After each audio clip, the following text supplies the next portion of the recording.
Mysterious and bold, getting facts from the shadows. That's what it is. Now, as the city wakes and secrets stir, a bright new voice shines. The People's Breakfast. Your morning, your voice, your journey. Good morning. Good morning, my neighbor. Welcome to the home of hard truths and bold insights, Radio Generation. Welcome. This is Radio Generation. The time right now is 1 minute past 6 o'clock. My name is Mung'ala Mbuvi. I'm with City Muga in the studio. 88.8 FM is where you'll find us in Nairobi and 90.7 in Mombasa. RadioGeneration.co.ke. Kindly find us on our website. You can watch, you can listen, you can interact also with us on our X account that is at Radio Gen KE. City, good morning. Wambaje. Good morning, Paul. Uko fiti? Nashukuru bwana, niko mzima. I saw you walking in the studio while you were dancing. Yes. You look and sound very excited. No, that wasn't a dance. Mm-hmm. I was affecting a jig. Ah. Yes, it was just a slight movement in tune. Right. With the song. Okay. Yes, it was brief. So that's a jig. For me, it looked like you had hit some kind of jackpot because you're like, oh, party, hey, I'm the big kahuna. No. And I was like, leo inaka tutanona kunona kabisa kunona. No, that happens when you have rested. Okay. And so you're in good form. Okay. Simply because you have rested, mm-hmm. and you really are feeling good. But the feel good is because you're feeling good. You see, the thing about humanity and human beings actually, yes. To be we usually forget to live. Yes. And forget that every single day you need to be happy. You need to find something that you will enjoy. Yes. Because again, you will always find something that will either upset you, make you angry, or make you sad. So when you find the time to be happy, be happy. Right. You find a good jig, dance to it. That's the spirit, man. Yes. Yes. Skip kidogo. Let the left foot follow the right. Si kila wakati unakasirika hii gazeti, hii laptop, hii TV, hii gari, hii nyumba. Let your shoulders do a little twirl. Right. Mara watoto. And if your waist can move a little bit, move it left to right a little bit. Yes. That's feeling good. Exactly. Yes. All right. So we got to be having a party up in here as far as our conversations are concerned. So do stand by for that and much more. Like I said, you can also watch us on YouTube, by the way. That is at Radio Generation Kenya on YouTube. Let me see. What are we celebrating today? Or, marking, not necessarily celebrating. Let me see. So in 2012, the world's oldest teletext service, that is BBC's CFAX, ceases operation. So this was some kind of telefax of sorts. Apparently it ceased to... There was something called a fax machine. Yes, so this one is a teletext. Yes. Yeah. Yes. Meaning new technology came in and the function that it had was no longer as important as it was. I know we've had this from very many people about how communication used to be done back in the day. I existed actually a time where telephone booths were the in thing. Yes. Where you'd actually go and make phone calls to whoever. Where I used to live, about 4 or 5 kilometers away, there was a booth. So I would walk there, make a call to there was this girl nilikuwa nakatia kitambo, and I used to call her on that booth. You're a brave man. Yeah. You used to call the father's house. I used to call the father's house. You are a brave man. But every time I would call, I would change my voice, obviously, depending on who has answered the phone. Okay, let's say the father answered. What would you do? So I'd squeeze my voice and make it mimic it. Okay, right now I have a bass, but let me try it. So ikishikwa nilikuwa nasema hello.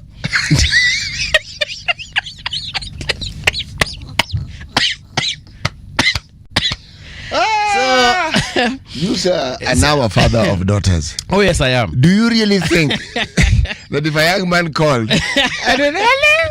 First of all, my daughters each have their own phone, but still, if I were to be called, if someone were to call my phone looking for my daughters, they'd better squeeze their voice. So anyway, I would squeeze it and be like, hello? Depending on who has answered. Remember, because she had 2 brothers, she had a big sister. The big sister alikuanga sawa kwanga na shida. Then of course there's the mom, and then there's the dad. During the day the parents are not there because wameenda kazi. Definitely.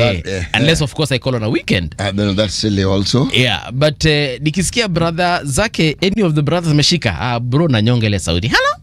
Then of course I'd ask to talk to her, and then I'd come up with the names. So I'd call myself Susan or Gladys, or I'd find a name. Okay. Anaitwa anakuja naongea and tunaongea.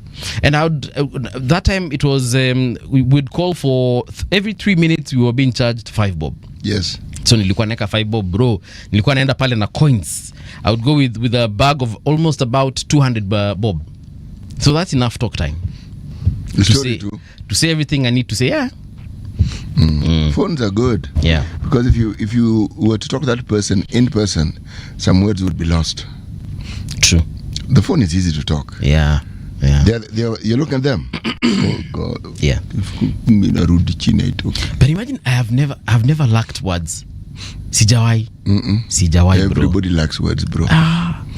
If you the only time I lack words is that very fast encounter. You know, that initial encounter before you even know whether you have an accent or not. That very fast encounter hapo ndio nitakuwa zile za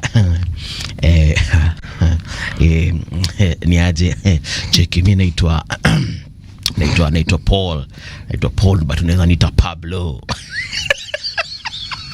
So that very initial encounter, I would mumble and fumble and I would actually sound stupid. But tukishazoeana 2, 3, 4 times after that. 2, 3, 4 times. Bro. That is the correct assessment of the situation. Yes. Bro, we all network. Inapoteanga. Vizuri. Yes. You see, once you're thunderstruck, that communication network is in trouble. Yes. Why do you think you just keep smiling and laughing and you don't know what you're smiling at? Because you're nervous, you have nothing to say, and everything you wanted to say has disappeared. Yes. So you just what the hell? And she's quiet. Uko sawa. Anyway. Man, being young. Kuna vile. Maze. There's a time actually, because I used to take my dad's phone and then chat with this girl, and then at the end of the conversation I'm amwambia sasa nataka kurudisha fadhe simu, don't do what, don't text back. So one day she decided, because she knew the times that we usually communicate, it's between 6 and 7. So one day she just texted, how are you doing? Your baby is doing fine. Now she tells me that who's my baby is doing fine. Then my dad happened to see that text. My dad believed that I have a child. That time I was in Form 1. According to my father, nilikuanga na mtoto huko nje. And how is your baby doing? Explaining that what I meant, what she meant, it took a time. It took a while. So niko Form 1. Right. Haya. Tuingie katika, I think it's time for methali. Right. We are still in Eswatini. Eswatini. Eswatini wanasema nini? Wanasema the cattle are never too many for the kraal. The cattle are never too many for the kraal. Kraal is where they the enclosure where, yes. What if they are actually too many? Or you have to keep on expanding it depending on the number of animals you acquire? Can you say you have enough cattle?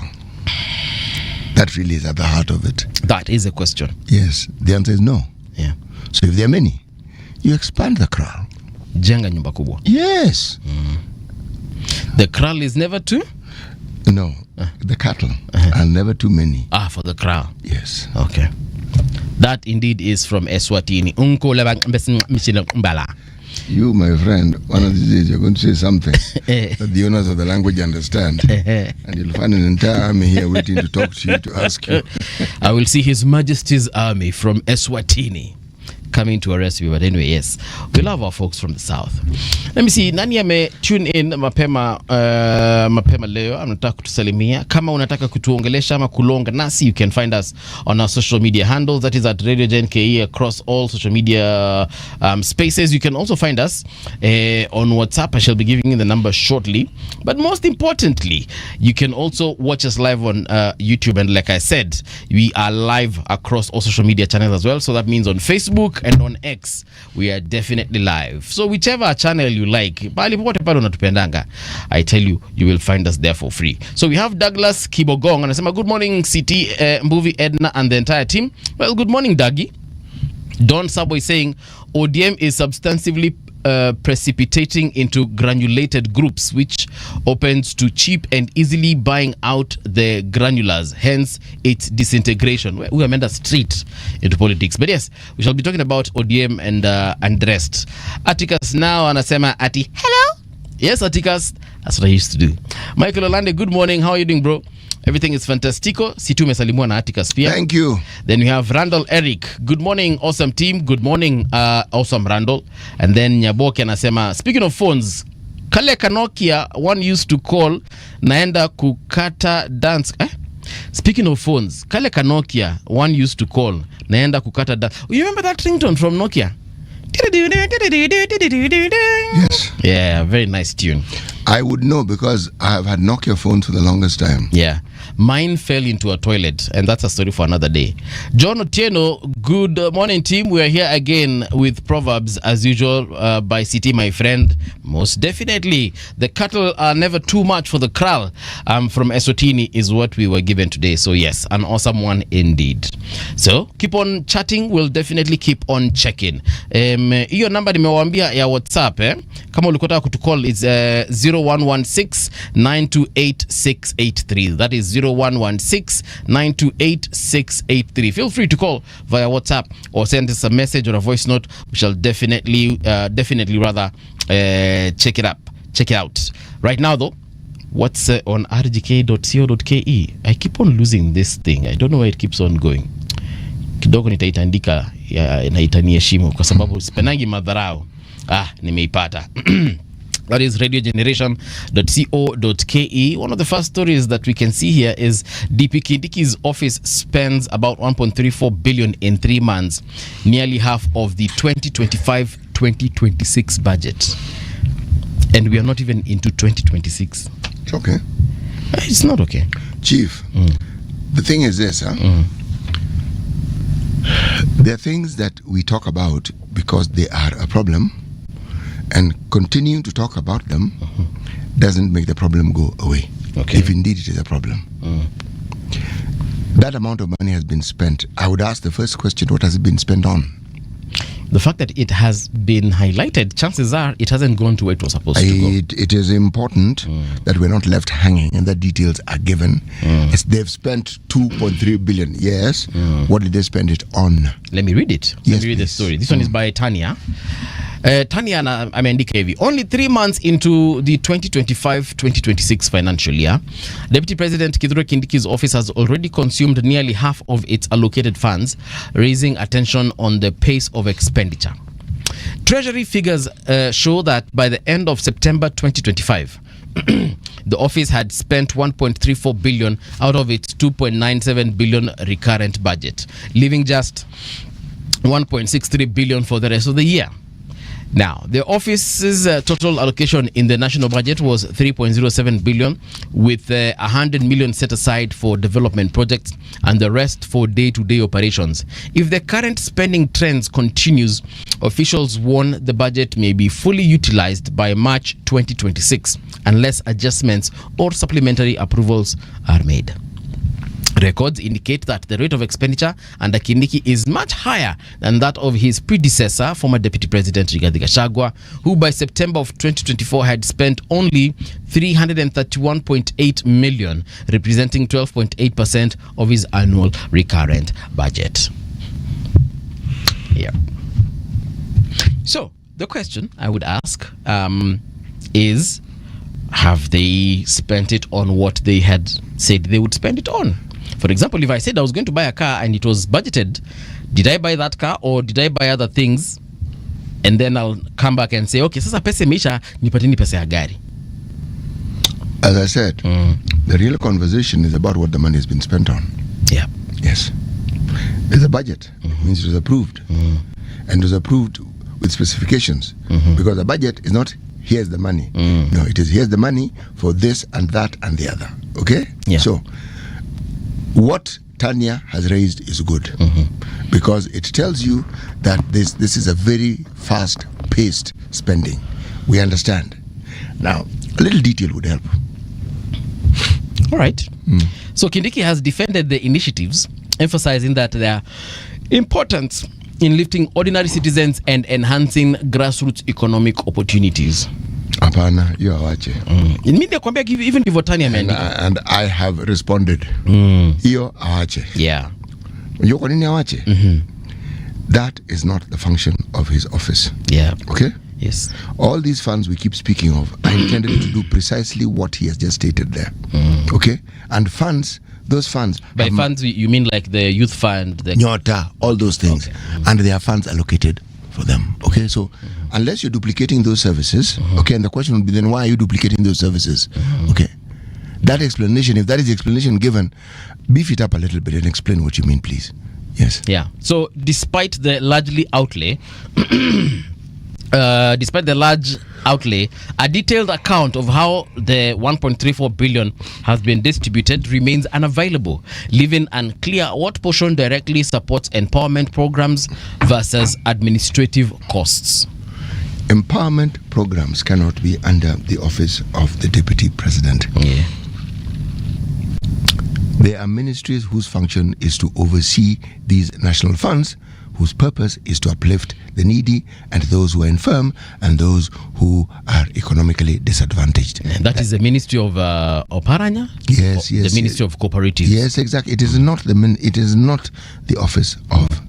If the Deputy President sees it fit to occupy himself with such functions, then he has to specify what it is that he's doing that is outside the mandate of the bodies who are tasked with this particular function. Okay? Yes. In the absence of that, questions will arise. Yeah. Yes. So the Deputy President stressed that these efforts complement wider government projects in infrastructure, energy, healthcare, water supply, and agriculture. And he said, as we expand roads, increase electricity connections, improve medical services, and boost farm output, we remain committed to supporting ordinary wananchi with resources that improve their livelihoods. Let me repeat, it is not the purview of his docket to do that work. Okay? Yeah. He seems to be duplicating the services that other ministries are tasked with. Water, agriculture. For heaven's sake, there are whole ministries with ministers and PSs and directors and an entire team. In addition, there are parastatals attached to these ministries whose function is to either conduct research or to supplement the very thing he's saying. Additional support to this. So, again, that explanation does not make sense. It doesn't make sense. It is a generalized explanation that's supposed to imply that you're doing good. Yeah. By all means, do good. And if you are supporting, then be specific so that we can understand that what you've done is completely different from what it is that the ministries and the institutions under them are already doing. Yeah. Then we'll say, we understand. But so long as it's generalized, back to factory settings, what on earth are you doing conducting the affairs of ministries and other bodies and institutions under these ministries? Yeah. That's their job. That's what they're supposed to do. You see, we have also seen in actually the very recent past, the president also hosting empowerment sessions at State House. What on earth do you mean empowerment session? When he hosted the teachers, when he hosted youth. Those are empowerment sessions. He gave them bodas, you remember? Those are not empowerment. What are they? Those are not. What are Those they? are political meetings. Exactly. But he said that he's empowering what? The groups that he met. So he met people from the Gusii community. He met the youth and gave them, remember he gave them bodas, he gave them hizi vitu zinaitwa nini? Hizi trolleys za mayai. Then in addition, he also met wasanii. Remember that time everybody almost killed the artists that went to State House. And they sang for the president. And even there are some who were against the, Gava because they are Gen Z, And then they were in the streets during the maandamano. But when the president called them, they went there and they praised him. And of course, each one got an envelope of sorts. So, the president has been doing this. So if the president can do it, why not the deputy president? That's not empowering. That's disempowering, actually. Yes. Because empowering would mean there is a structured approach that you have towards ensuring that all these Sani and Wasani and everybody of their ilk, yes, are in a position to enhance whatever it is that they do. For instance, let me give you an example of an empowerment program. If you looked at agriculture, yes, at a time gone by, we had agricultural development farms, ADC farms. Then we had Agricultural Finance Corporation. The Finance Corporation was supposed to finance people who are engaged in the business of farming, okay? Yes. To enhance whatever it is that they were doing. That's empowerment. ADC farms were where you would exhibit how it is that the perfect trend of whatever it is that you engage in can be done to ensure that it is done well. So when the word benchmarking is used in this line, you would understand that you would go to an ADC farm to understand what it is that ought to be done and how it is done. Yes. Further, they were community workers who are called extension workers. They would visit you because they were knowledgeable, and they would help you improve and enhance all the things that you want.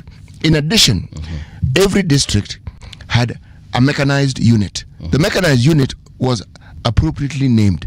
They had tractors, they had earth movers, they had personnel who knew how to build water pans, they had personnel who knew how to pave roads. Meaning, the empowerment that was provided for you to do what you are supposed to do was at your doorstep, at the district level.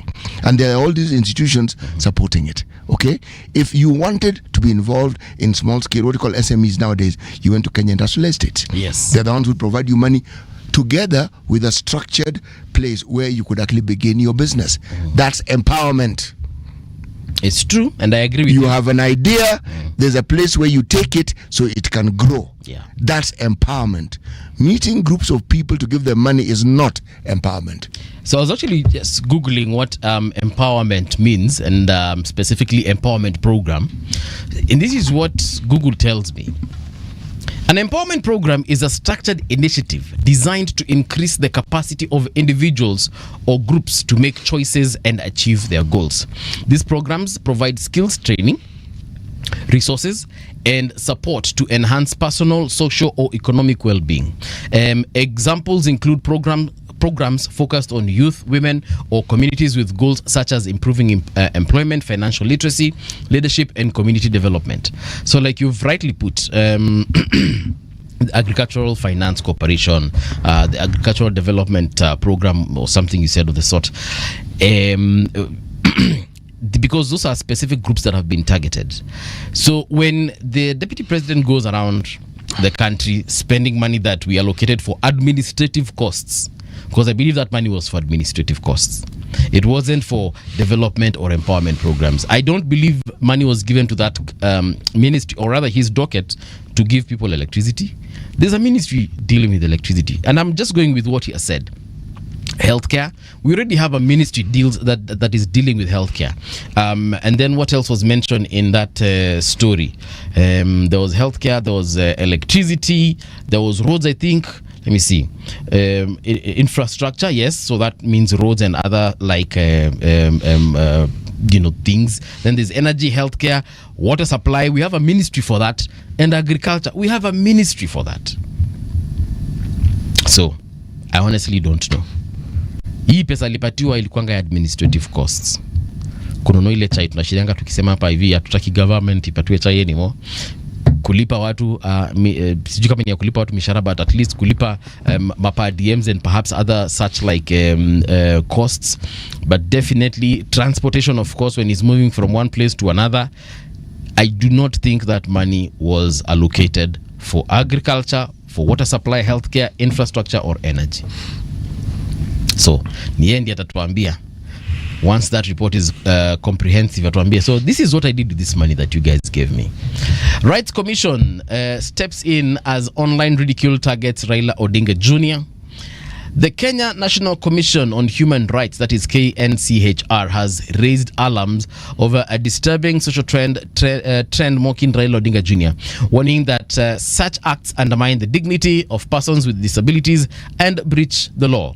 In an official statement on Wednesday, KNCHR described the online challenge as offensive and degrading, stressing that individuals who participate could face criminal charges. Now I wonder, those people that actually coalesced in that meeting, that TikTok live, and decided to do what they did, like what was their end goal? Even when they were organizing, when they were saying city tunaenda live saa moja, and then we come through, then this is what we, like, how did that conversation start? And you decided, and you actually went and did it. And then it wasn't just one person, it wasn't just 2 people, it wasn't even 10 people, it was more. What does that tell you? You are somebody who understands social media better than I do. Hey bro, even if I was an expert in social media, even if I had a PhD in social media, I don't think I'd still understand what these guys want. I would understand if you're trying to dance and say, okay, they're trying to challenge. There are very many songs that were sung in honor of Raila Odinga. They're probably trying to see who is the best dancer in honoring Raila. If it was maybe someone mimicking the statement or something that the president said, I would be like, okay, that's political satire. But when you are ridiculing or mocking someone because of their either disability, how they look like, their skin color, hiyo kidogo sasa, it's gone beyond the line that I would say has been drawn, if there was a line to be drawn. You know, the people refer to what you've just mentioned as bad behavior. No, it's not actually. It's an illness of the mind. It's a mental health issue. What is it that in a time of mourning, you focus on someone's disability? It is not as though this is a person who has been raiding the coffers of state. It is not that this particular individual is known to be a pedophile. He is known to be a criminal. None of these things. You focus on a disability that this person has, and that is your subject of ridicule. There's something wrong with you, literally. There's something absolutely and fundamentally wrong with you. You are very many eggs short of a dozen. Something is wrong. And everybody includes, what on God's good earth is the matter with such people? You have no sense of propriety.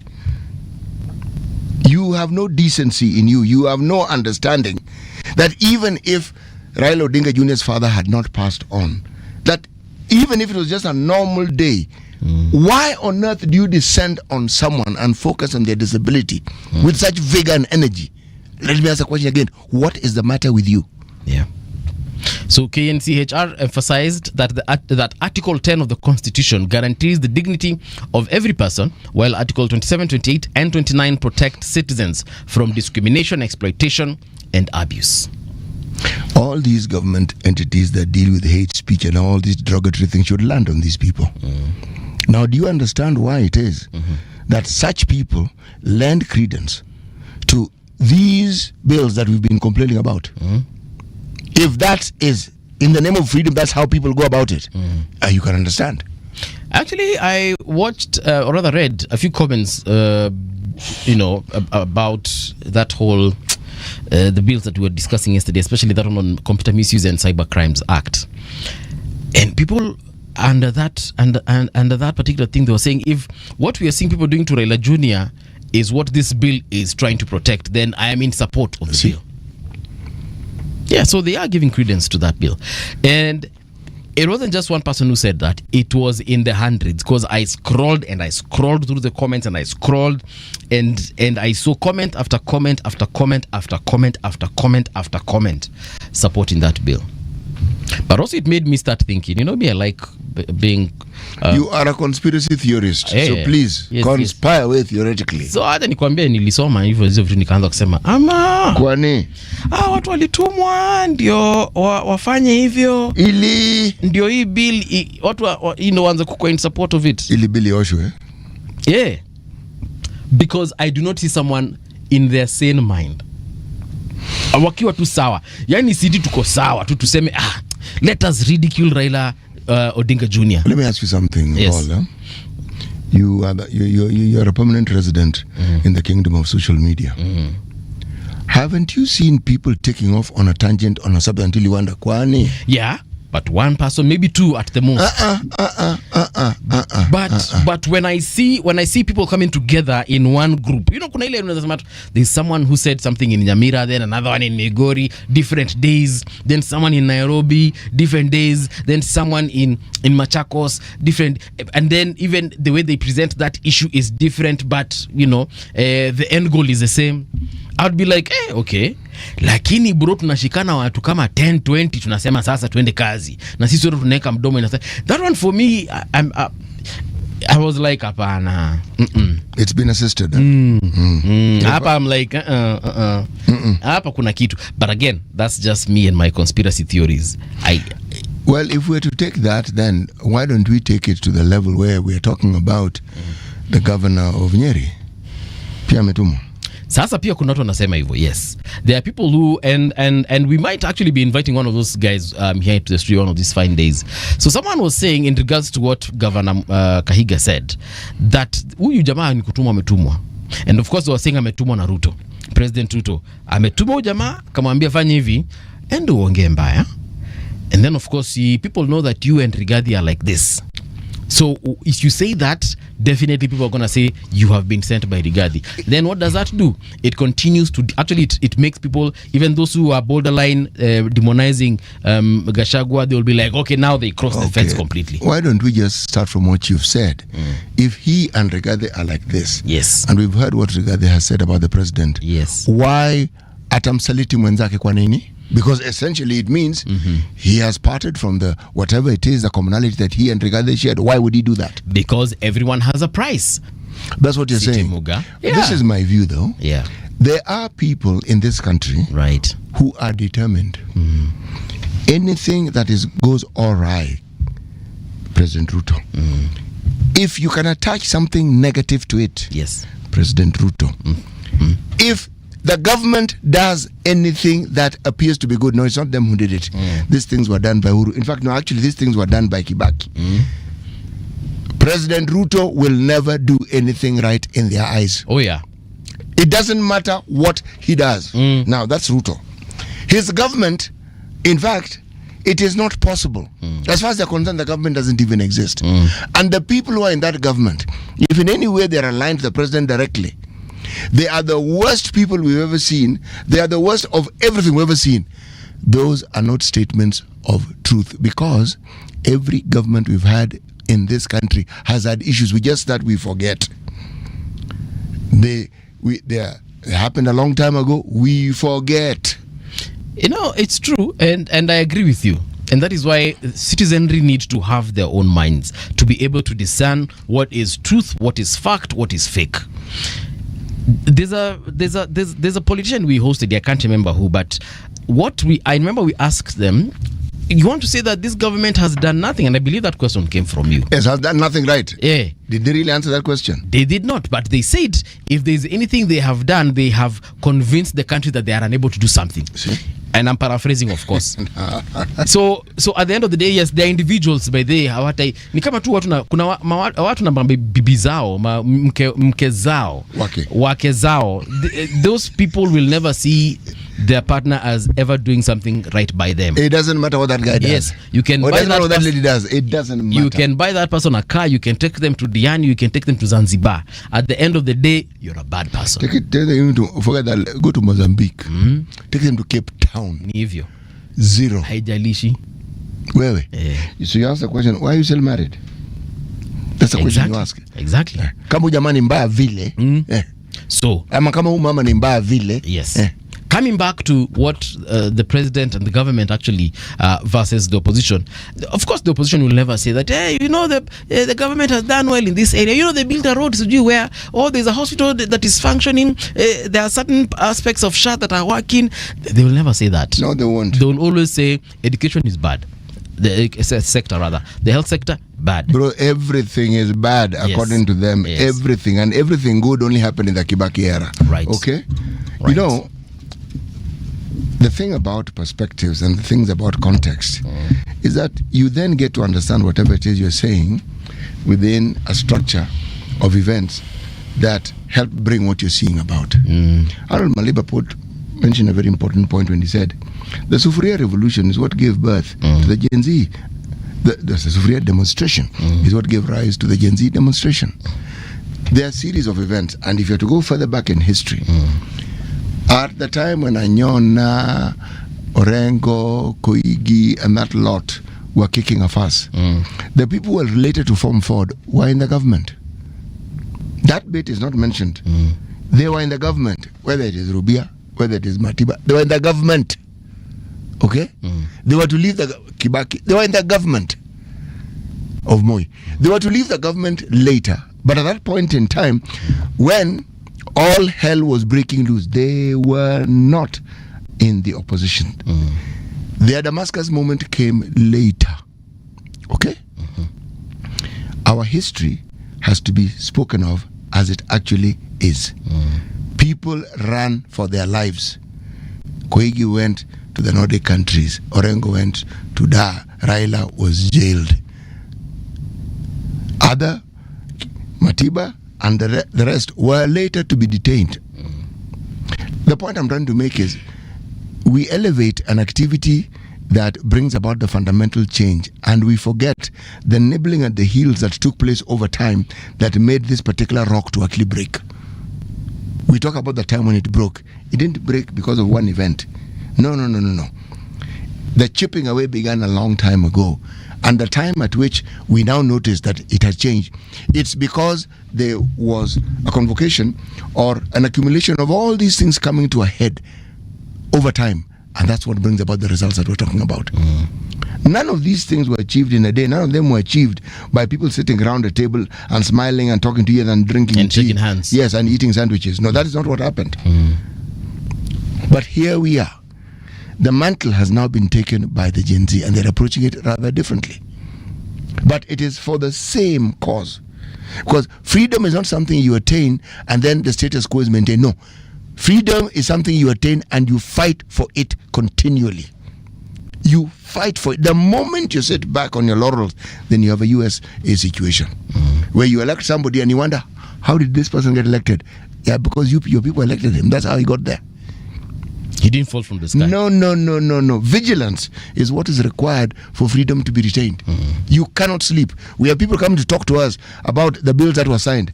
That conversation, unfortunately, I'm unwilling to entertain.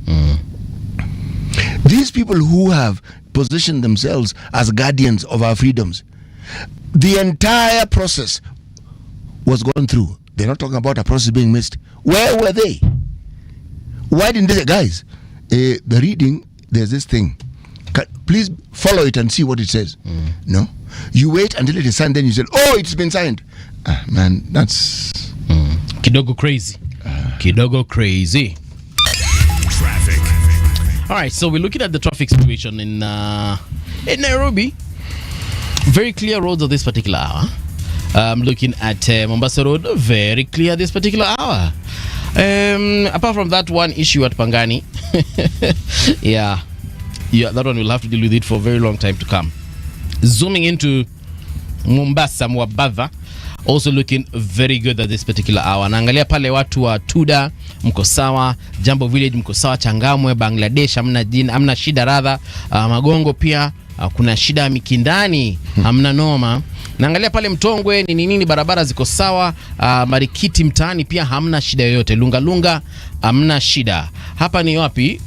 Dongo Kundu bypass hiyo pia iko sawa sawa. Mida ni saa 12 na dakika 38. Kumaanisha nimebakisha 22 tufike pale mida ya saa 1. Chochote kikibadilika tutaweza kuwaelezea, lakini ukiona chochote pale na ungependa nijue, basi longa nasi katika mitandao yetu. Traffic on Radio Generation. Let's check out what's happening on the Standard newspaper. The front page, missing, dead silence. Almost a month after Kenyan activist Bob Njagi and Nicholas Oyo vanished in Uganda, their families are trapped in agony and unanswered questions. Kampala disowns knowledge of their fate, while Nairobi's deafening silence and shadowy diplomacy deepen suspicions of a cross-border cover-up and stoke public fury over official indifference. Hey. The situation, eh? So our Prime Cabinet Secretary and the CS for Foreign Affairs, of course, Mr. Mudavadi here is on the spot because he's been asked, are you going to continue being silent over this issue? So according to the Ugandan military, they have carried out investigations and searched all relevant detention facilities, including custody records and lockup registers, and found no entry relating to the said Nicholas Oyo and Bob Njagi between 1st October 2025 to date. Norbert Ocheng, this is Nicholas Oyo's brother. It is difficult for us now that the military and police have denied having the two in custody. This makes us wonder, where are they? Are they alive or taken elsewhere? Christine Njagi, this is Bob Njagi's wife. It has not been easy. I spend sleepless nights wondering what happened to him. Every time my phone rings, I expect good news, but nothing. That is the front page of the Standard. Victor Gyökeres hungry to build on Champions League table. Yeah, this is as far as football is concerned. Salah and Hakimi shortlisted for top African award.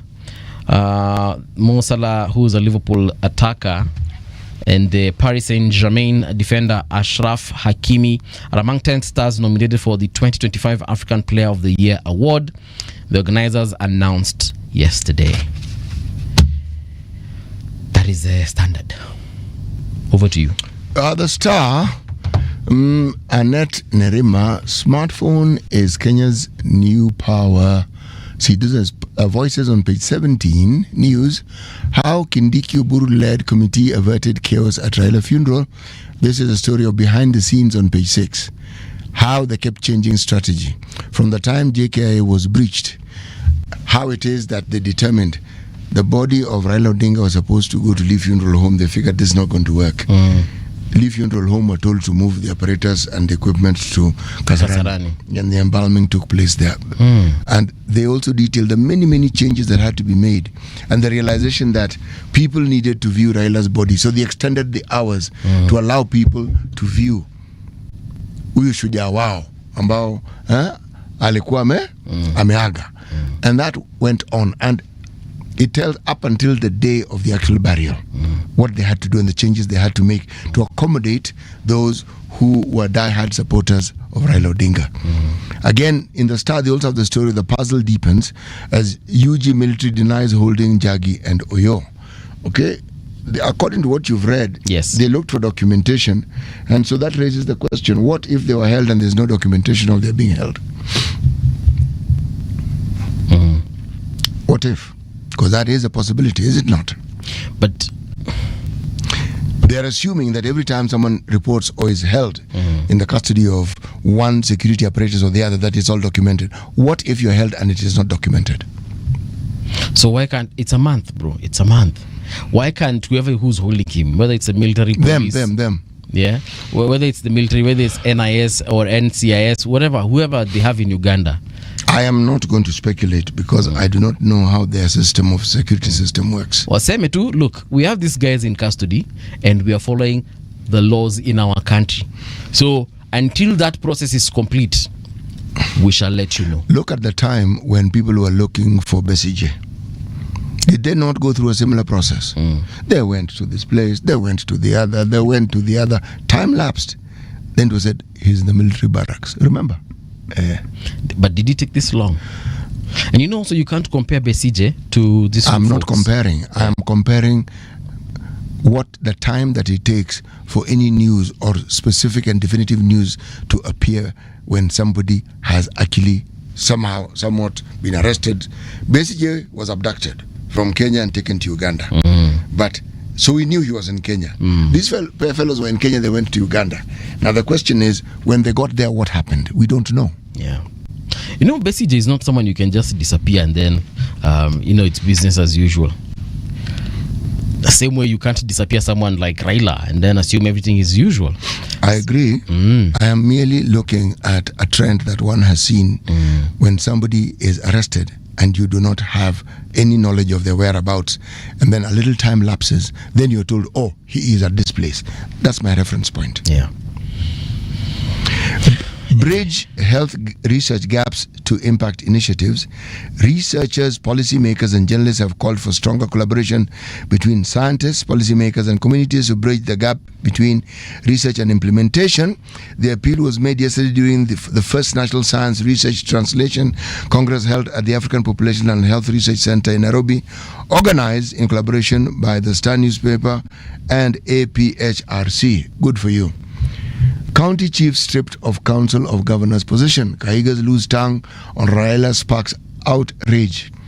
And then there's a list of what Abdul Swamad said, what Gladys Wanga said, what Oscar Sudi said, what Anne Waiguru said. You know, if you look at the Nation, but this is bang in the middle of the paper, they both have that story, bang in the middle of the paper. Costly Gov, Nyeri Governor Mutahi Kahiga has ignited national outrage with utterances viewed as celebrating the death of former Prime Minister Raila Odinga, with ensuing public backlash forcing him to quit his post in the Governor's Council, but demands for tougher sanctions intensified even as incident triggered a political showdown. This showdown is hypocrisy. I'm going to explain to you what I mean.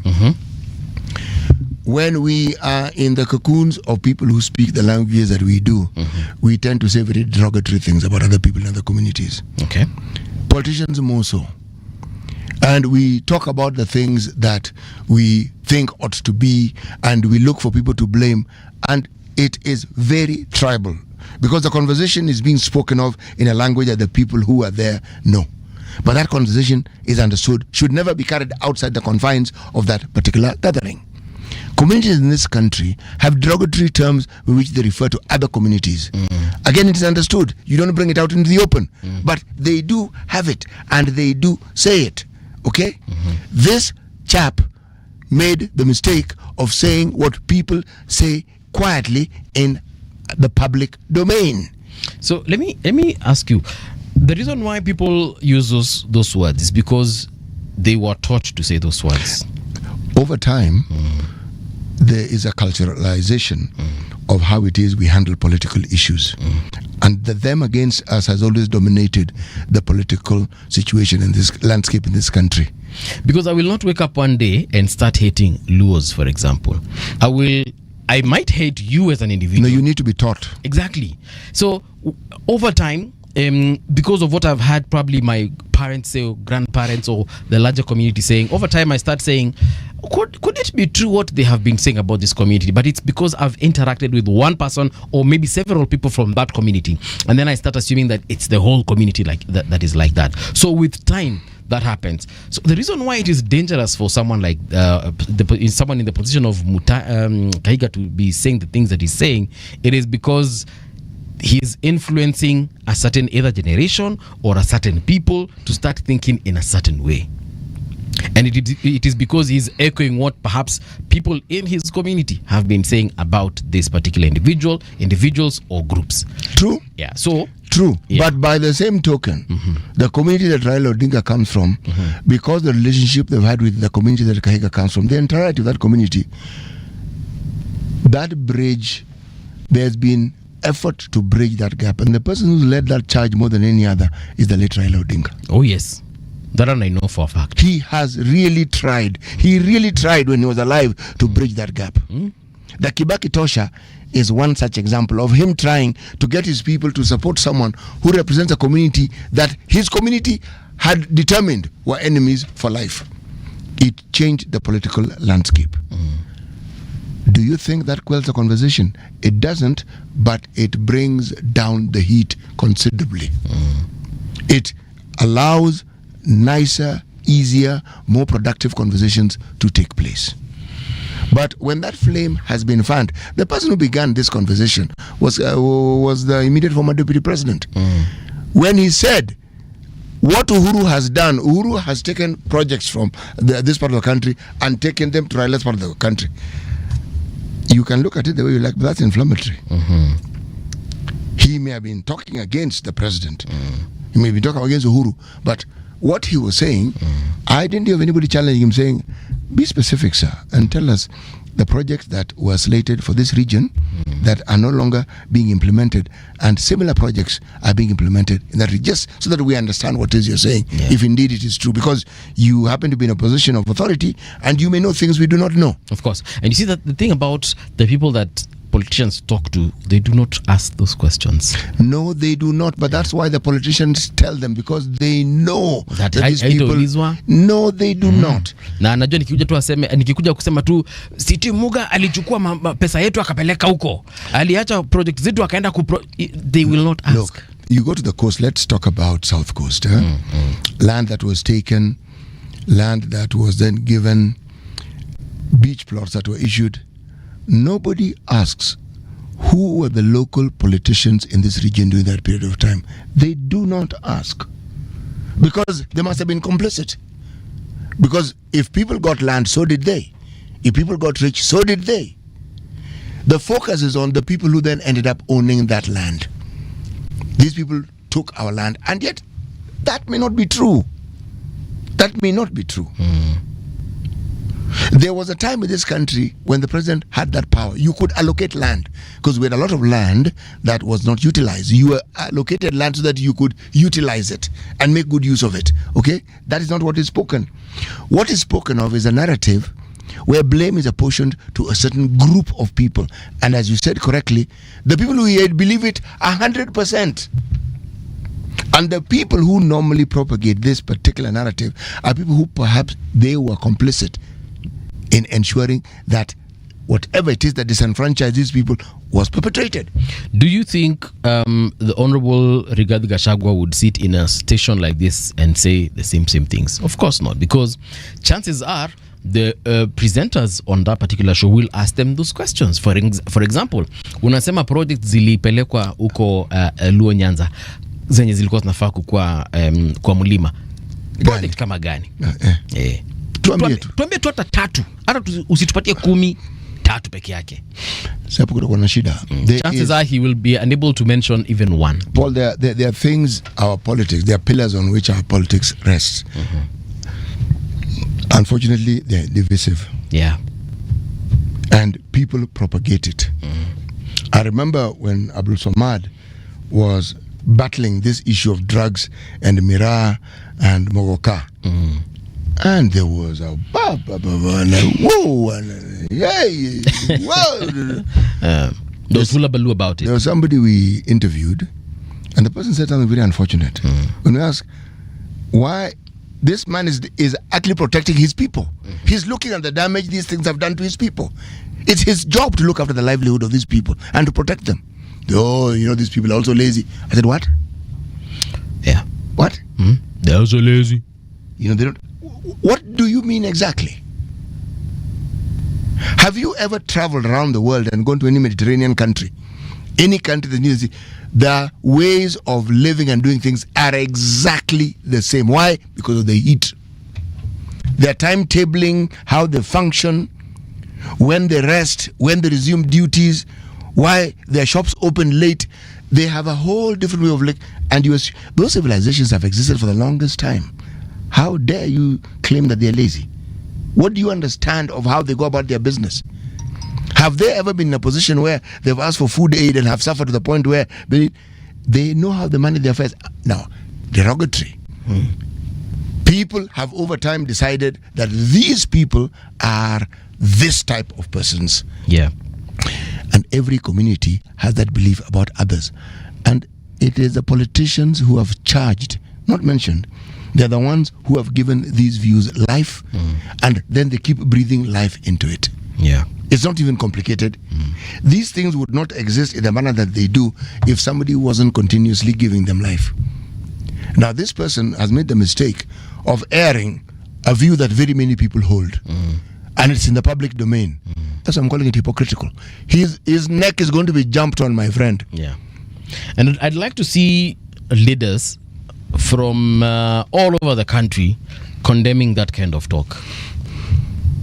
But specifically, people within the backyard of Governor Mutahi, people within the backyard of former Deputy President Rigathi, and actually allies in his party coming out to say that this one, he nayo guys, this is because as it is so far, there's a narrative that unfortunately DCP is creating na si kubaya. Na ndio maana tuliuliza jana mheshimiwa Eugene, tukamuuliza, you guys okay with what is happening? And I asked him, is DCP in the opposition in the United? He said yes. Yeah. I asked him, okay, are you guys not do you see what is happening in that party, and are you okay with it? And he said, we are talking to these guys, and of course they should be sanctioned and so on and so forth, because wataendelea kuwa by them, because they must have an internal organ or a way of just disciplining each other and checking each other at the very least. Paul, that formation as it currently is constituted, These are people, if you're talking about the original Azimio, you are talking about people like Eugene, you're talking about people like Martha, Kalonzo. They had a commonality of thought when they went in the previous election. These are the people who feel they've been disenfranchised and are forming them because they are complaining. Let's look at people who have had a commonality of adversarial circumstances. Uhuru and Ruto. They're going to The Hague. And according to what we're told, they were responsible for the deaths of people on either side. What was remarkable is that they brought about reconciliation and that was put to rest. So we thought. Yeah. That commonality and the heat behind it faded. How long did that union last? By the time we're seeing the divisions, you think that's when the divisions began? The divisions began much, much, much earlier. By the time something that enormous is in the public domain, you're seeing the culmination of things that have been happening over time. Now, the reality of the positions became obvious. They didn't have a commonality. Not really. Not really.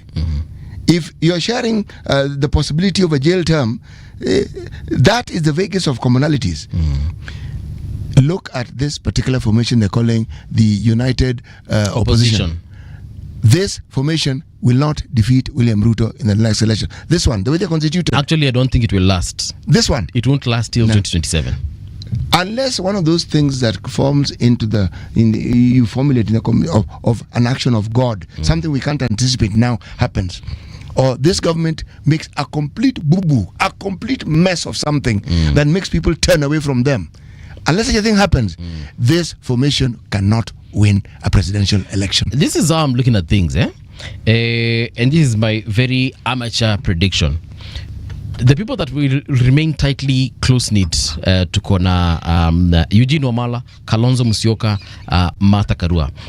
At least those ones understand loyalty and they might stick together. And they might attract the likes of maybe... let me not say those names. Just say, man. You're speculating. Speculate away. They might attract the likes of David Maraga. Yes. And attract also Okiya Omtatah. Yes, they might. Yeah, they might. But I know for a fact Wamalwa, Kalonzo and Martha will definitely be together as far as 2027 is concerned. They must remember this. Yes. William Ruto is president. Yes. Because he presented to the nation a narrative we had not heard before. Yeah. He actually was talking issues. You may have disagreed with the issues, but he was talking issues. But the way DCP is heading, the direction they're taking, how Sidani, they might end up being kicked out by the teams that I've mentioned. Or kama mbaya, I wouldn't be shocked if I see DCP joining the Kenya Kwanza government. The thing about DCP, it's meeting a need. There are those who feel Gachagua was wronged. Okay? And they feel the need to support him because he was wronged. It was said Ruto was supported because they felt this is a man who stood with us in a time of need. All right? It wears out. Then when it wears out, your utterances will now follow you. Yeah. But it doesn't, this popularity of this season does not translate into votes necessarily. True. You're That's popular, true. Yeah. but it doesn't mean that you're going to be elected. True. So when I say that we are in times that at best can be referred to as opaque, it is this. But let me repeat, this formation as is currently constituted, this fellow is not winning any election. Yeah, I agree. I agree with you 150%. Mimi naona DCP might be the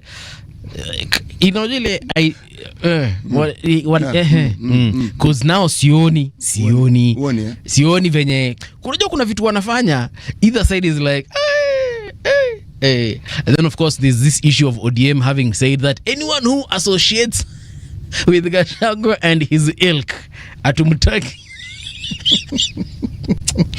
Hey, watu wako na jokes bwana. Anyway, let's get into a short break. Listen to the news. Then when we return, of course, the conversation takes place right here on the People's Breakfast. It's 7 o'clock.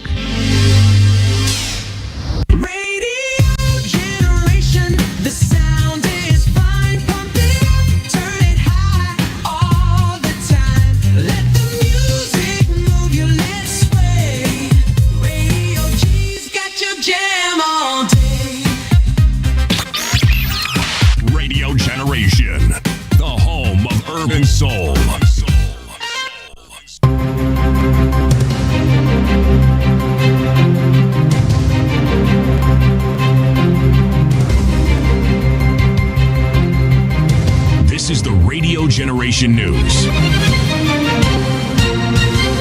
Good morning, I'm Winnie Maganga. Kenya has unveiled two major policy frameworks designed to strengthen climate-resilient health systems and protect vulnerable communities. The announcement was made during the Pan-African Conference on Environment, Climate Change and Health held in Nairobi. The Kenya Climate Change and Health Strategy 2024-2029 and the Kenya Household Air Pollution Prevention Strategy 2024-2029 were launched by Health CS Ednah as part of Kenya's broader commitment to building a greener, inclusive and climate-resilient economy. The Kenya Climate Change and Health Strategy 2024-2029 and the Kenya Household Air Pollution Prevention Strategy 2024-2029. Both of these strategies are designed to strengthen the climate-resilient health system, to reduce emission and protect our most vulnerable communities. We are witnessing growing health burdens. Thus, malaria spreading to new altitudes, outbreaks of cholera and dengue, respiratory illnesses worsened by pollution. The National Assembly's Public Investments Committee has expressed concern over the huge legal fees incurred by the defunct National Health Insurance Fund during the 2020-2021 financial year. The committee questioned how 3 law firms were paid 77 million Kenya shillings to recover debt of only 13 million Kenya shillings. Social Health Authority Chief Executive Officer Dr. Mercy Mwangangi, who appeared before the committee, pledged to submit a detailed report on expenditure within 3 weeks. You are paying 77 million to collect 13 million. Make a comment on that. The information I have at the time is that this was not the case. They would contract this service out at that time. You look at the management response and what the finance director is saying. They are contradicting themselves. A family in Nairobi's Kabiria estate is seeking help to locate their missing daughter. A second-year student at University of Nairobi's Kikuyu campus, 20-year-old Jane Attila, who is pursuing a Bachelor of Education, went missing on October 3rd, and efforts to trace her has so far been unsuccessful 3 weeks later. The family now fears she may have been abducted after receiving calls from unknown persons allegedly demanding money for her release. Ndugu yangu ambaye ni baba wa mwanafunzi huyu akiwa Webuye alinipigia simu. Akanambia kwamba amepigiwa simu na mtu ambaye ni OCPD wa Kilgoris. Aliyemwambia kwamba ako na mwanafunzi ambaye alikuwa amepigwa vibaya sana, na akapelekwa hospitali Kilgoris na akatoka, na sasa alikuwa katika custody yake. Ya wala namba hii si OCPD, na hapa nimedhibitishiwa na officers wa DCI wa hapa Kilgoris kwamba hakuna OCPD kama huyu hapa. The Kenya Meteorological Department has issued a heavy rainfall advisory covering several parts of the country. The weatherman warns of intensified downpours that are expected to hit Nairobi, the Rift Valley and several other regions beginning Thursday, October 23rd, 2025. According to the advisory, rainfall currently being experienced over parts of Lake Victoria Basin, Rift Valley and highlands west of Rift Valley is projected to intensify to more than 30 millimeters in 24 hours. The rains are expected to spread eastwards to other regions, including the capital city.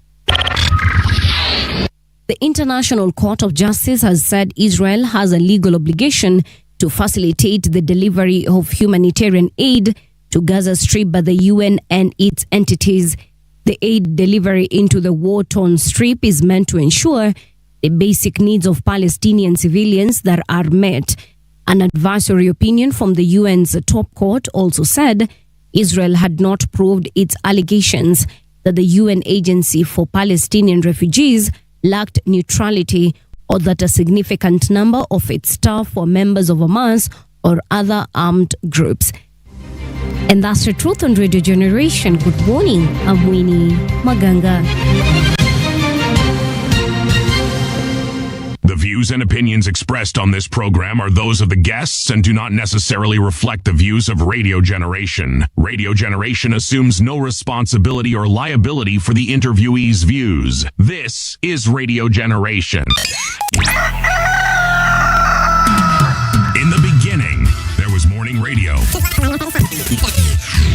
But now there is Radio Generation's The People's Breakfast, curious and bold, getting facts from the shadows. That's what it is. Now, as the city wakes and secrets stir, a bright new voice shines. The People's Breakfast, your morning, your voice, your journey. Good morning. Good morning, my neighbor. Welcome to the home of hard truths and bold insights, Radio Generation. A very good morning to you. Welcome back to Radio Generation. The time right now is 6 minutes past 7 o'clock. My name is Mung'ala Mbuvi. I'm with City Muga in the studio, and we have Kasmuel Makore in the studio as well.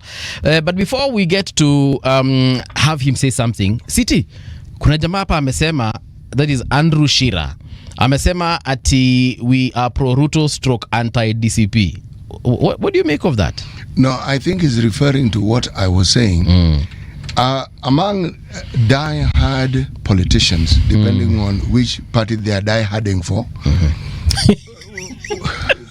when you say something similar to what I said, yes, with regards to what I called a contradiction, yeah, and hypocrisy, right, they feel you are not taking a strong position. Actually, I am. That is a strong position. Right. We are given to saying negative things about other people who don't share our ethnicity. Right. That is the way. Now, when you give it a political twist, you turbocharge it. But the understanding unwritten is that these are things you say when you're among the people who speak your language and whom you have a commonality of culture and of ethnicity. Right. Outside that, you say the things that are accepted. You throw in the word unity. You throw in the word diversity. You throw in the word accommodation. Right. So, such nice words that show that you are a citizen of the globe and you understand how to accommodate all these views. Right. You're pragmatic. You're pragmatic, and you're somebody who understands that the unity of Kenya by Kenyans is something that is of paramount importance. That is not how we speak when we are in the enclaves of those who speak our language. That's not how we speak. Amen, brother. Amen. All right. A few shout-outs, of course. Muhammad Murunga, how are you doing? Douglas Kibogong, My Take 2.0, I see you. There's also Nyaboke, Atticus now. Folks, I see you. I will be reading your comments later on. But right now, let us get down to business. I am with Kasmuel in the studio. Kasmuel, good morning. Good morning. I saw you, I think it was either the day Baba died or the day after, and you were at Karen. I think it was, and people were screaming and shouting, and I could see concern on your face. Was I saying my own things? Are you actually concerned? No, I actually was. Yeah. You know, Baba for me was not just a political leader. Yeah. He was a friend. And he was many things. He was mostly my leader, my mentor, but he also was a friend. I didn't meet him as I didn't meet him so much as a politician as I did as a father figure. And so his passing, of course, I haven't gotten to terms with it. Yeah. So that was something, and again, it was a difficult day. Where were you when you found out Baba had died, and how did you find out? So the party has been doing activations for ODM at 20, and on that particular day, on the 15th, the party was supposed to go to Kajiado. We were doing an activation as we waited for Jacom to come back to the country. He was supposed to go for the CII trade conference. And so we were just making final plans. We had met the night before with a steering committee and just dotting our I's and crossing our T's. Then in the morning, I wake up and I was told all is not well. And so it was crazy. So all of us just dashed to Karen. We ditched Kajiado, we went to Karen, and there's already work to be done because people are going to start flocking. We, of course, then there's grief in the room. So you're trying to work, but everyone's grieving. All of us are losing our minds. Yeah. So I was at my home, but then I dashed to Karen. Yeah. You shared a screenshot, and people were on your neck for that particular screenshot. Yeah. What's the problem, bro? I mean, that's on them, man. Yeah. The thing about that, and this is what I really, really love about the decision I made last year. I've stood by it, and I've been very bold about it. That Baba became my friend. is he would text me like I mattered. You know, he respected people. He had this. He had genteel, and so I've not been paying much mind to what people have been saying on socials. But it was just, there was so much to be done. There's so much that I was still learning at a time when I thought, hey, Baba, if I leave the country now, it will be complicated for me because, you know, I'm still trying to figure out the party. And he told me, no, for these particular events, these ones you can miss. This one is the one you don't miss. Then go to the EU, go to South Africa, share your experiences, because it will help us to build whatever it was. So just the same way people are sharing photos. They're bickering because they don't have screenshots. The guys who had screenshots shared. And so, I mean, you didn't share a screenshot because I'm sure you don't have a screenshot. Of course I don't. But if you had a photo, I saw people who had photos. Actually, I have a photo from 2015. Guys are even sharing from 2007. Someone finds a photo where he was the 10th person in the crowd that was jostling, and they're posting it. So I don't know why people are mad. I stopped posting photos and screenshots because I realized, you know, and we're actually talking about it with CT here. Kuna vitu zingine tukifanyaje, people just don't, they will never like you or understand. So I stopped sharing screenshots, I stopped sharing photos. I cherish those moments for me, and I mourn people in that. It's a personal thing. I said hii story ya picture na screenshots hata nikipost, and then I just stopped. But I mean, for me, I get it. I have absolutely. But also, you know, I've been loving Baba loudly. So for me, I've never. It's not a thing. I was now surfacing out of the blue. In fact, I've shared less than what I have in my vault with my interactions with him. So just the same way I would share screenshots with him. My mama said thank you, or this is what is happening at home, and he would laugh. I'd share with him. We'd share, and I'd show him on my phone. It's just the same thing. Again, it's my social media. That's the other thing. You know, it's not a public office where you want to tell me how to use my social media. It's my private page. Totally agree with you on that. ODM has been. We are seeing so much happening in ODM. I don't know if is ODM united. Yes. Is it? It is. The Orange Democratic Movement is just as solid as it. But we've lost. Of course, we are going through a period of immense grief. But what I've come to learn is that the Chief of the Golden Heart, His Excellency, the great Raila Odinga, I feel so wrong to say that. He set up enduring structures. He set up a structure that would endure so much contradiction. It is mind-boggling. That's why people who are on the outside don't understand how we can say these things and the party still remains united. And I'll say this because if you think about it, nobody has threatened to leave the party. Even legislators who have said, as of yet. Yes, as of yet. But remember, there are legislators who have said that they are sure they will not be given the ticket, the ODM ticket, and they're still not leaving ODM. There are legislators who have said, who have gone on television, who are elected on ODM, who have said ODM is dead, and they've not resigned from the party. That party can withstand so much. It is so strong in it, the integrity of its structure, that I don't know. So I'm not worried when someone asks me that. I'm just like, as compared to what? What are we comparing us to? Everyone I've had a conversation with outside the studio. That means when I'm at home, you know, on phone calls, in WhatsApp groups, everyone is like, hey, kid itatoboa kweli. And actually today morning, our security guard was asking me, that is the security guard at home. He was asking me, now that Baba is gone, unaona hii ODM ikisimama kweli? Ambia tutaona tu. And the reason I'm asking this, I'm actually asking for those guys. Because every single ODM leader we've had here, that's you, we've had Honorable Kaluma here, and many others we've spoken on the phone. They're like, ODM iko chonjo, sawa. And those are reassuring words, especially for fans and supporters of ODM and supporters of Baba. But now, for people who are looking from outside, rather with their simple eyes, they're like, this thing might not hold and stand the test of time. But anyway, you've said what you've said. From a youth perspective, now that Baba is gone, and he was a huge supporter of you young people, what does that now mean for young people in ODM? I think this is the thing about Baba. He was so selfless, and he foresaw his exit, largely in the sense that his exit has not tampered with his ambition and aspiration for the young people. Right. His exit has not tampered with his ambition for the project that is called Kenya. His exit has not tampered with where he wanted the Orange Democratic Movement to be. So that's what fills me with even more grief, is that he left us with a blueprint and he told us this is what we want to do. I'll give you an example. And I'm so grateful to His Excellency that he accommodated even the latest changes. ODM is a software. Is if you're to think about it as an operating system, it updates almost every quarter. Remember, there are parties which are stuck in their ways, even the special purpose vehicles. And I'll offer criticism for a party, for example, our sister party in the broad-based government, and our partners must forgive me for this, but it's just a comparison.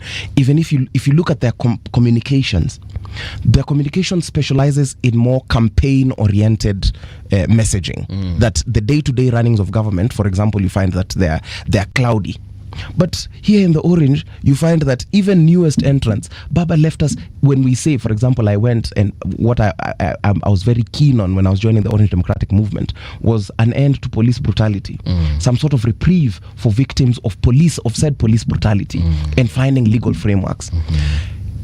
Even as he is exiting, he fought so hard to ensure that there was a framework, even here in this 10-point agenda that allows us to have the broad-based government, that gives us a panel of compensation.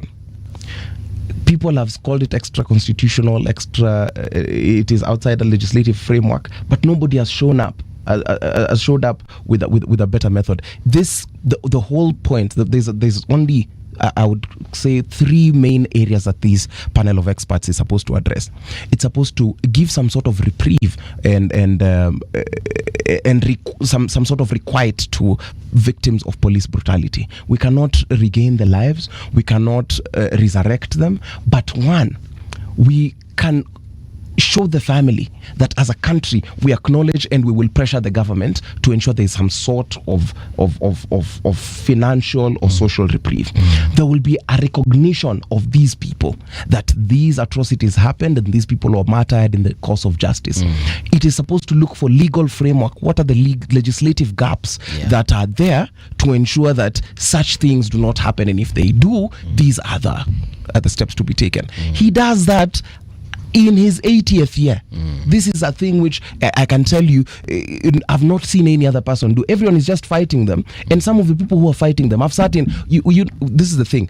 His Excellency, the Chief of the Golden Heart, the late Raila Odinga, was not appointed to be here in this panel. But some of these people who are bickering the loudest, who are calling this extra constitutional, when they were appointed, like the former Chief Justice, for example, when he was appointed in this commission for police, I didn't hear him make noise and say that it is extra constitutional. But when it comes to victims of police brutality, suddenly everybody remembers their legal training, everybody remembers that, there exists a document. But we are the people who've borne the biggest brand.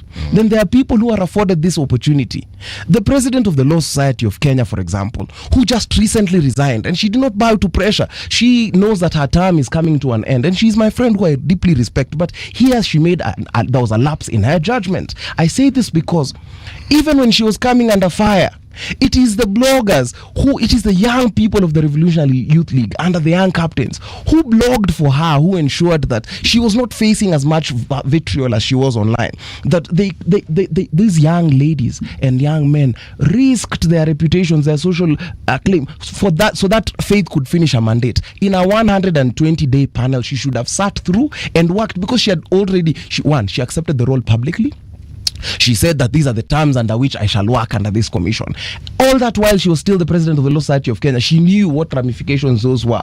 But abnormal times call for abnormal measures. 120 days she should have sat through the mandate. But Baba saw this, and some of these opportunities, His Excellency Jacom gives opportunities to people, and then you bow to this mammoth, which cannot be understood. How do you honor him while you know very well that the people he has led in the struggle have always lost their lives? You have one chance to make it right for the people who elected you, because again, when she ascended to the presidency of the Law Society, for example, it was under the support of Raila Odinga. How do you dishonor him in his final days, in his last days, and suddenly you are telling us now you're still moving to court? But surely, Kasmal, do we know all the reasons why she declined? This is why I'm saying, I was answering this in regards to the question that Mbuvi had asked. If you are to look at it simplistically, It is the same way you cannot know all the reasons why there are certain appointments that have been made. We cannot know all the reasons why. If there's something I will not even, like, I understand, because again, Honorable Kaluma came here and there's something he said specifically about that particular committee that was set up so that they can, compensate folks. Number one, I actually agree, people need to be compensated because people have been hurt, people have been left without livelihoods, people have literally lost limbs and therefore they're unable to provide for their people. That on hand, I get it 100%. The legality or illegality of it, I think it's something that can be worked through. And when he explained some of the things, and actually he quoted Baba a lot in that particular explanation, and he was saying that if we follow the legal processes, people might never get compensated. And I was like, he actually said that the term expires after 3 years. 3 years, yes. Right? Yes. What Baba was pursuing was something that went beyond the legislative or the legal statutes. He wanted it to go beyond, into the past, and he wanted a framework that guaranteed that as a nation we understood. If someone loses a right arm, the compensation is this. If somebody loses both limbs, the compensation is this. If somebody dies. So irrespective of the time frame, there is an understanding that the events that led to that person being incapacitated, the government had a duty to compensate them, and these were the structures and the terms within which that compensation should be. That is what Kaluma said. But Baba passed away before that came into being. He said that was the thing that bothered him. He wanted to make sure that people who had been injured and had suffered as a result of this, actually it was the pursuit of these changes that we now enjoy. Yes. That's what brought about many of these problems. And the Baba's backyard faced the biggest. If you're talking, yes. The number of people from Baba's backyard who died as a result of these, beginning from Jomo Kenyatta, represent the largest number in the country. There are very many other people from from Kenya, very many, who also suffered. All these people, Baba felt, a system, a structure should be formulated to ensure that they get what? Compensated. Yes, indeed. So that's why I you forgive me if it seems I'm being a bit too cutthroat with this, but he wanted us to look through. That's why part of even the things that he was suggesting in his dialogue, this dialogue that I gave and I was always popularizing, and we did many town halls, and even if you see that even some of the senators, like Senator like Eddie Okech, he was even doing town halls himself. Even in their last conversation, it was around the national dialogue. Knowing very well that these are the things. That's why we so passionately wanted to do these things, and whenever we sat, this is what we spoke about. So whenever I see people walk away to try and please a mass that does not understand the mandate and the burden that you carry, I feel as though they've let us down. Yeah. Yes.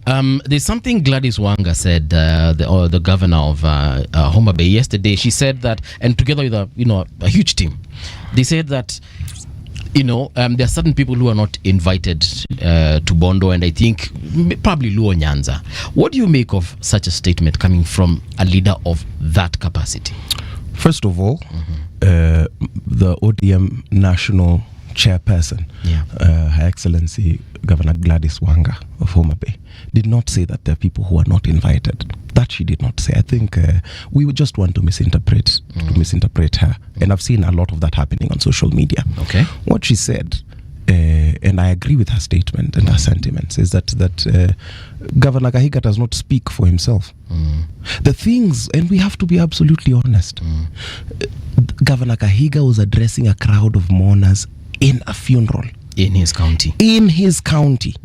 And several people recorded him saying that the death of the chief of the Golden Heart, the Right Honorable Raila Odinga, the late, his death was an answered prayer to the people of Mount Kenya. And the people did not storm out of that meeting. So he's not, the Governor Wanga is just addressing an uncomfortable truth that these are the things that tribalists say in whispers. And she said that we then now have to look at who are the people who fraternize with them.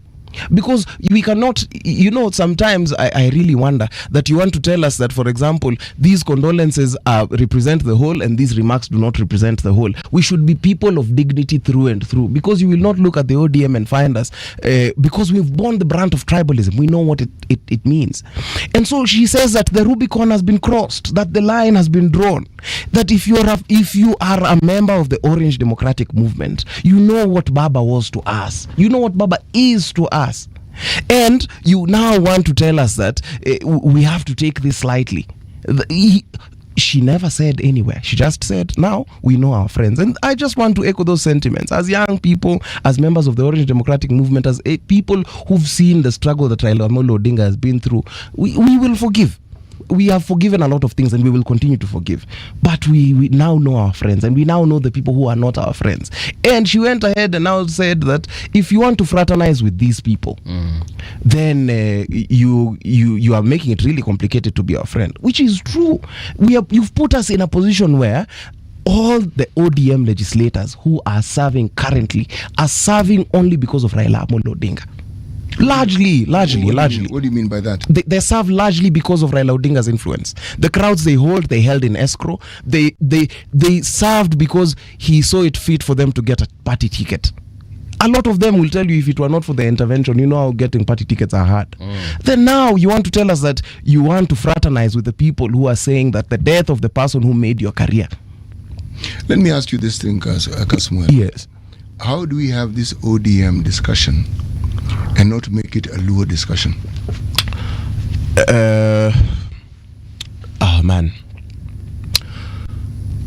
Explain. I get that question. That's exactly what I'm get that asking. question. It's a potent one. Raila Odinga, despite being Luo, has been a national figure throughout his struggle, in the sense that the birth of the Orange Democratic Movement was not birthed as a Luo outfit. But even if you're thinking leadership, how many leaders do I have from other tribes? My deputy party leader, Abdul Swamad, is from the coast. The other deputy leader, Mheshimiwa Osotsi, is from Western. Bwana Simba Arati is from Kisii.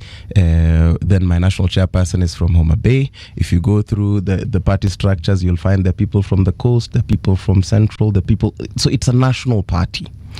But he still remains to be our party leader, and he happens to be Luo. He was buried he was given a state funeral, but according to Luo traditions and customs. But even my Secretary General is a man from Western.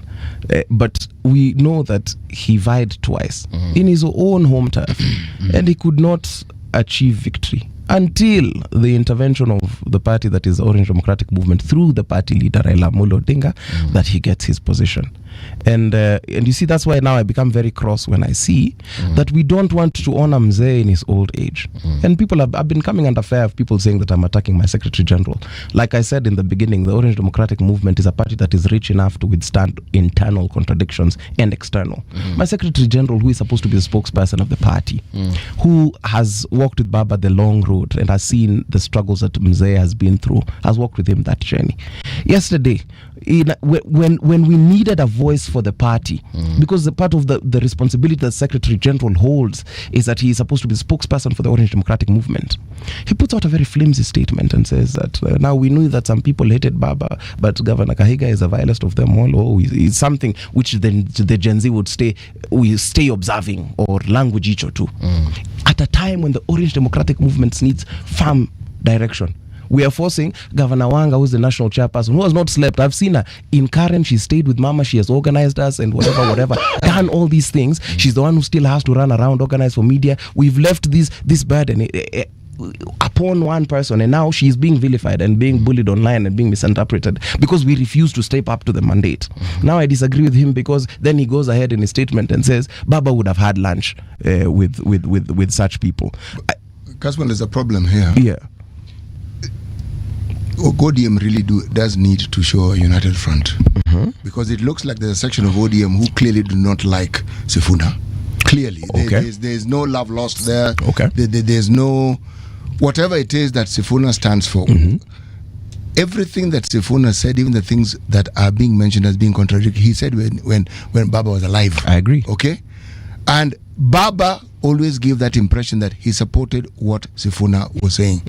Why am I saying it is important? Because if these divides are not settled, then ODM is going to look like a Luo party. Because the people who seem to be opposed to Sifuna seem to be members of parliament or legislators who come from the Luo nation. Right. Okay? Now, far be it from me to be the person who is suggesting what ODM should do. ODM knows what they should do and they should do it. But let me say what I really wanted to say. The question that was asked was, how does ODM survive after Baba? Okay? If we start with this country, KANU survived because Jomo Kenyatta, who was then the leader of KANU and the president of Kenya, died, and the president who followed him was also the president of KANU and the president of the country. KANU diminished. It wasn't vanquished. It diminished when many people who had been key pillars in that party left the party, led by Raila Odinga. So that gives us a framework from which we can actually look and judge other political parties in this particular country. Unfortunately, our political parties are attached to individuals, so they more or less appear like they are properties of the individuals, and yet that is actually not the truth. The truth is that the people who lead these parties are the people who the community from where they come from have determined to follow en masse.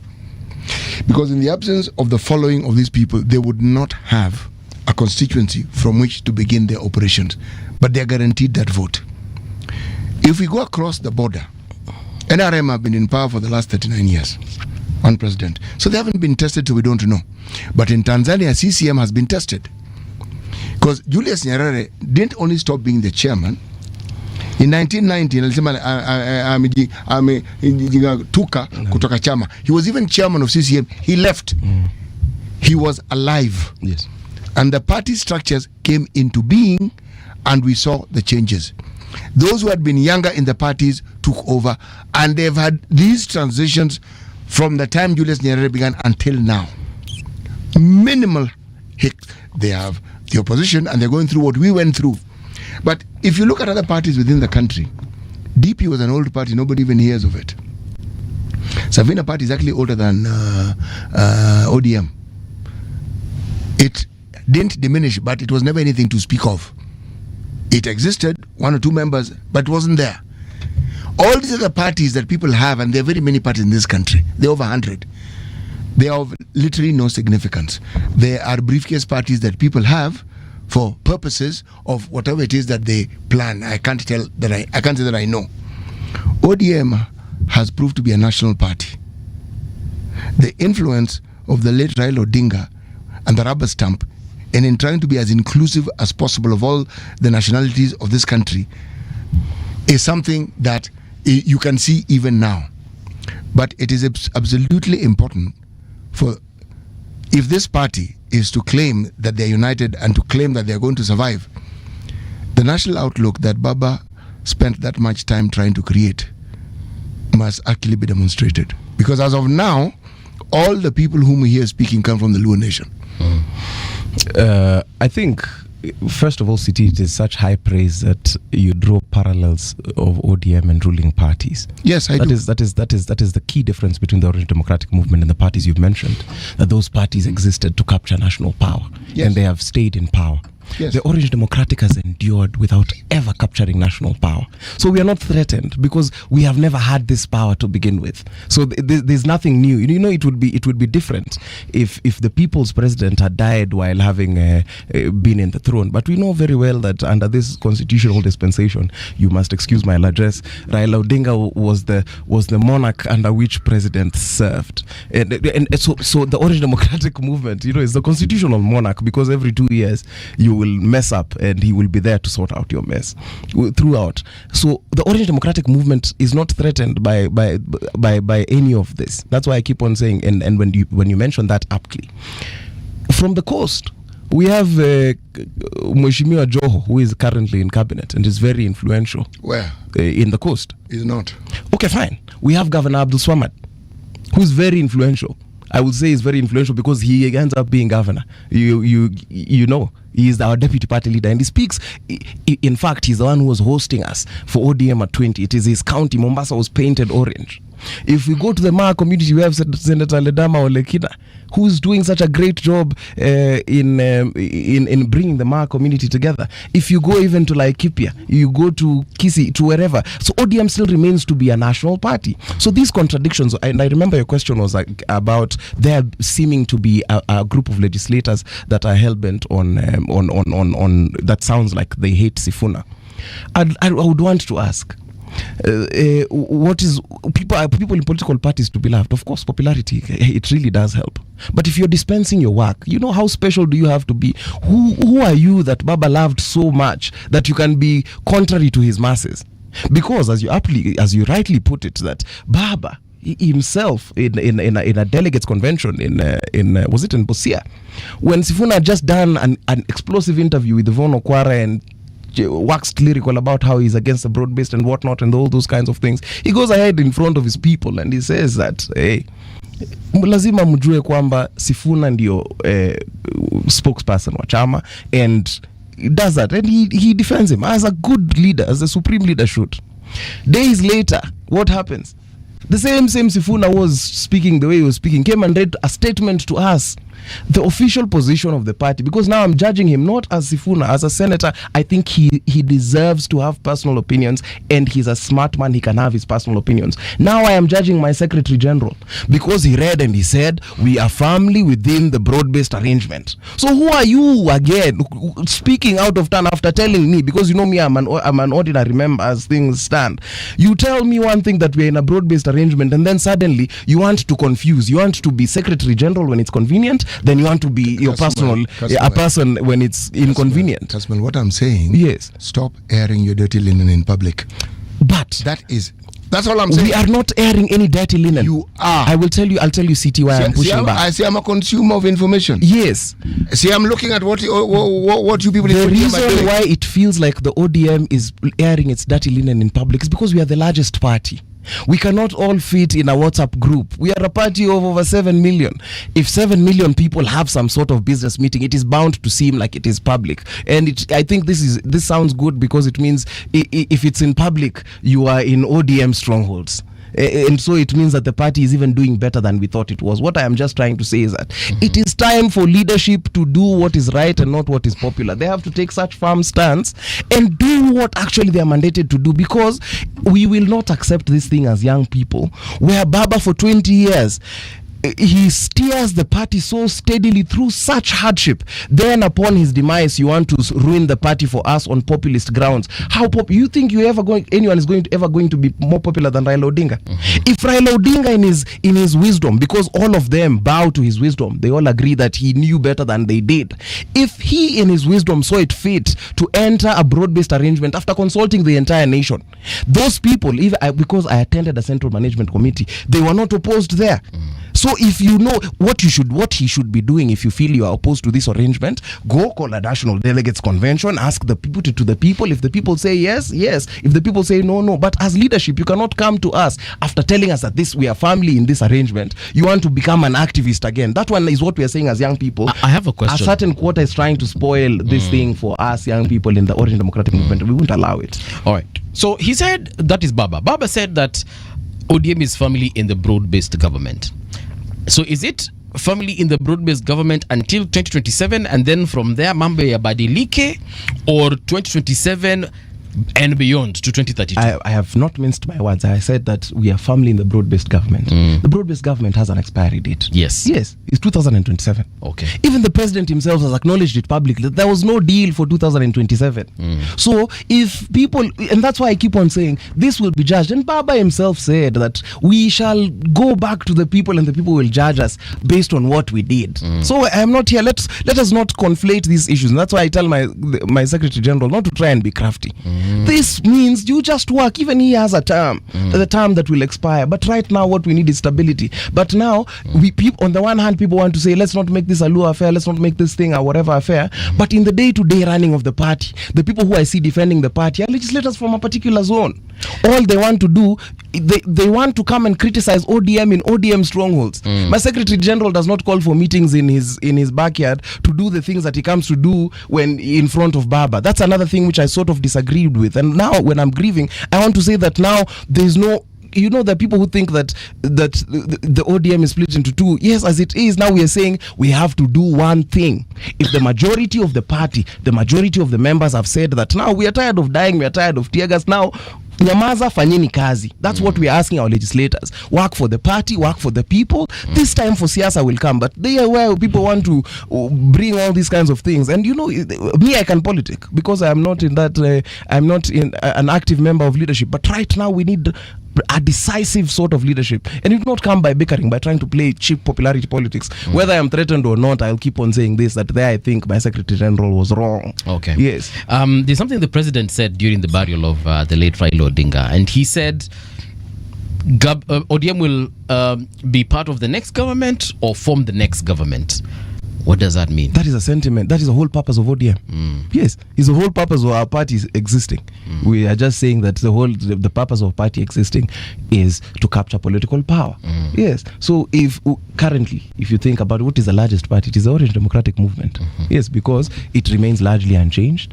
There have been factions in the UDA. Some of them, the dark man with the dark heart fell, and from heaven he took a third of the angels there. So if you're just thinking shrinkage, the ODM has not shrunk. Yeah. And so I'm thinking about it. He's a realist. He has seen the tides and maybe he's trying to quote us. He's trying to look for it. But that's why we're saying we have to strengthen the party. The only way we strengthen the party is by being united. There's no antagonism. You want to antagonize this arrangement that you have. You're antagonizing us to what?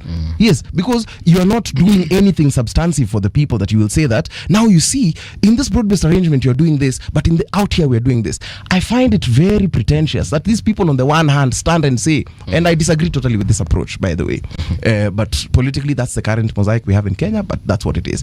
Empowerment nimbaya. Then they stand on the other side. On one weekend they go and do the exact same empowerment program, but for brokies. They're saying on the one hand that president is being tokenistic when they go, haya nimekuja na 1,100 kutoka kwa mheshimiwa nani, haya nimekuja na 200,000 kutoka kwa mheshimiwa nani, alafu mimi naeka hii inakuwa milioni. What is that? That is not what these people are elected to do. So they want to play cheap politics, and they're jealous because us, we don't have a mandate. Personally, I can do that. But them, we hold them to a higher standard because they've been given a mandate, constitutional mandate by the people. Yes. So this one is not, a 2027 deal has not been reached yet.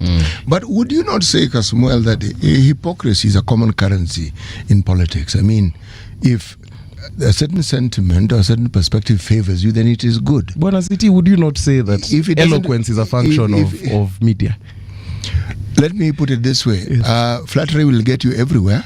And thank you very much for the compliment. But the point I'm trying to make is this. People who are in your sphere have a tendency of speaking tongue-in-cheek literally all the time. Right. When it suits your purposes, you're in this position. When it doesn't suit your purposes, you're in this position. Yeah. For instance, in 2022, when UDA, Kenya Kwanza, was in power, Ruto could do no wrong. Absolutely. And in certain quarters, the people who belong to the Orange Democratic Party and those who are of the Rainbow faction were the devil incarnate.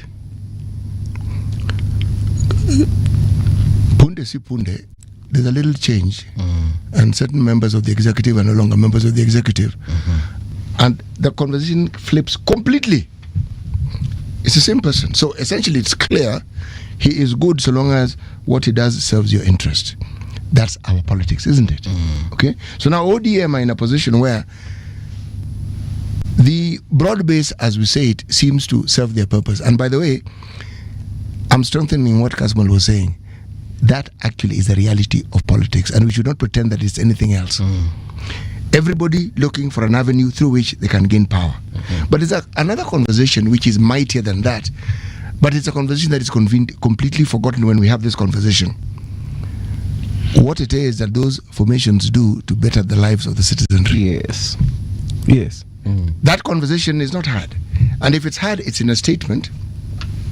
We had Mheshimiwa Wamalwa here. Right. And when we took him to task about this group that calls itself the United Opposition, and said, okay, so we hear what you're saying, but what do you want to do different? The essence of what he said was, we want to bring in new policies. For heaven's sake. Wanatenga. For heaven's sake, that is exactly what this current president said when he wanted to become president. But he took it a step further. He signed charters, and he also explained to the citizen that there was an issue. Who the enemy was and who you are fighting. Hustler versus dynasty. Okay? So the hustler was made to understand dynasty is your enemy. But now he's joined the dynasties, has he not? Yes. So where does that put him? Has he, by his own actions, put himself in the position of the enemy of the people whom he said he championed for? These are now the murky waters of our politics. Too many words conflating, too many words stated at some point, and then others stated that are in complete contradiction to this one here. But in all this conversation, the person who votes these people in and their welfare is completely forgotten. It's not even discussed. We are consumed with these activities that these political parties consider to be germane to their existence. Again, the conversation about the people who elected them is lost in all this melee. That's more. Yes. How does ODM hope to make the lives of Kenyans better? I will tell you. And this is what I will tell the youth. If you're a young person in the Orange Democratic Movement, you know how much you have suffered. You have suffered more than I have, and that's why I will be here to be pragmatic. This is the one time that the party is enjoying peace. And we say, even in common parlance, that peace is sweeter than all these other things. Comrades know what I mean. This is the first time when we are seeing peace within the party. This is the first time we're not going to demonstrate, where we're not being killed aimlessly. This is the first time we have a framework of compensation in a panel that people now are calling extrajudicial. They were not calling us going to demonstrations. They were not calling those ones illegal. But suddenly, when it is time for us to get compensated, for our mothers to get some sort of reprieve, suddenly the broad-based is bad. This is the first time, and I will tell you, without fear of contradiction, there are roads that have been dualed in certain parts of this country, roads that lead to kiosks, while the main road that opens this trade corridor between Kenya and Uganda has not been dualed. But the one time that kilometers of roads are heading towards Uganda, suddenly this broad-based arrangement is bad. Young people know that if you come from Migori like I do, getting an ID, you have to look for I think that's maybe how His Excellency knew he was the third grandson of Nabongo, because he had to look for your ancestors to prove that you actually are a Kenyan. Now we can get IDs. Now suddenly the government, the broad-based arrangement is bad. For our young people in the Orange Democratic Movement, you have suffered. Let us breathe. Your blood has flowed for this country. Let us breathe. If people are calling this praise and worship, then let us sing. We will buy tambourines and sing louder. If that is what it means for us to get a decent education, to get roads, to get water, to get rural electrification, these are things which are due us by the Constitution. But this Constitution we fought for, we bled for, but has not been serving us. And suddenly, our supreme leader left us in a certain arrangement that is getting us these things. Who is this person who's so dear, who's more dear to Baba than Baba's main confidant? His brother, who knows so much about Raila Odinga more than Senator Dr. Oburu, who is now the current party leader. Now you want to tell us, because you're speaking contrary to the party leader, you have to tell us, do you want that position of party leader? Because our work as young people, when we say we want to strengthen, to invigorate and populate the party, we tell them we cannot bring two reports. If there's a report by a party leader, there's a statement by a party leader, and there's a statement by somebody else, the party leaders, if it is constitutional, it takes. Currently, as things stand, this is where it is. The young people of the Orange Democratic Movement will remain firmly in the broad-based arrangements, because we are the lieutenants, we are the generals, we're the ones who, after withdrawing, we saw the noise dissipate. Let us wait. And I sit down and I really empathize with the Odingas. I really do. These people have not been able to mourn. I wax lyrical and talk about my party leader. Raila Odinga was a father, he was a husband, he was a brother. Have you seen the amount of cameras that have been shoved in Mama's face? Have you ever seen what Mama Ida Odinga has gone through, a widow go through? Cameras consistently on his face, people trying to market products. Have you seen what has happened to Rosemary Odinga? People have forgotten everything about how entrepreneurial she was. People are just dragging her on social media. Have you seen what has happened to Raila Odinga Jr.?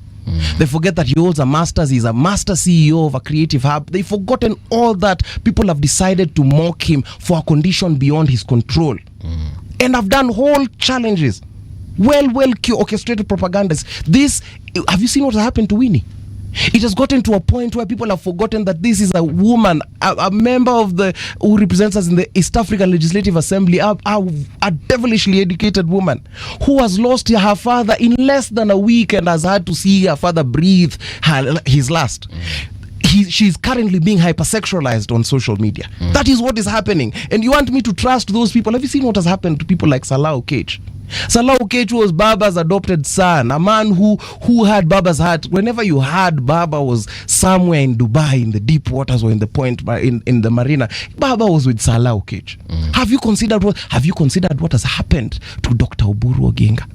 A man who lost his best friend and his brother, who were raised practically as twins, on his birthday. Less than a week ago, that was 15th, today is 23rd. Less than a week ago.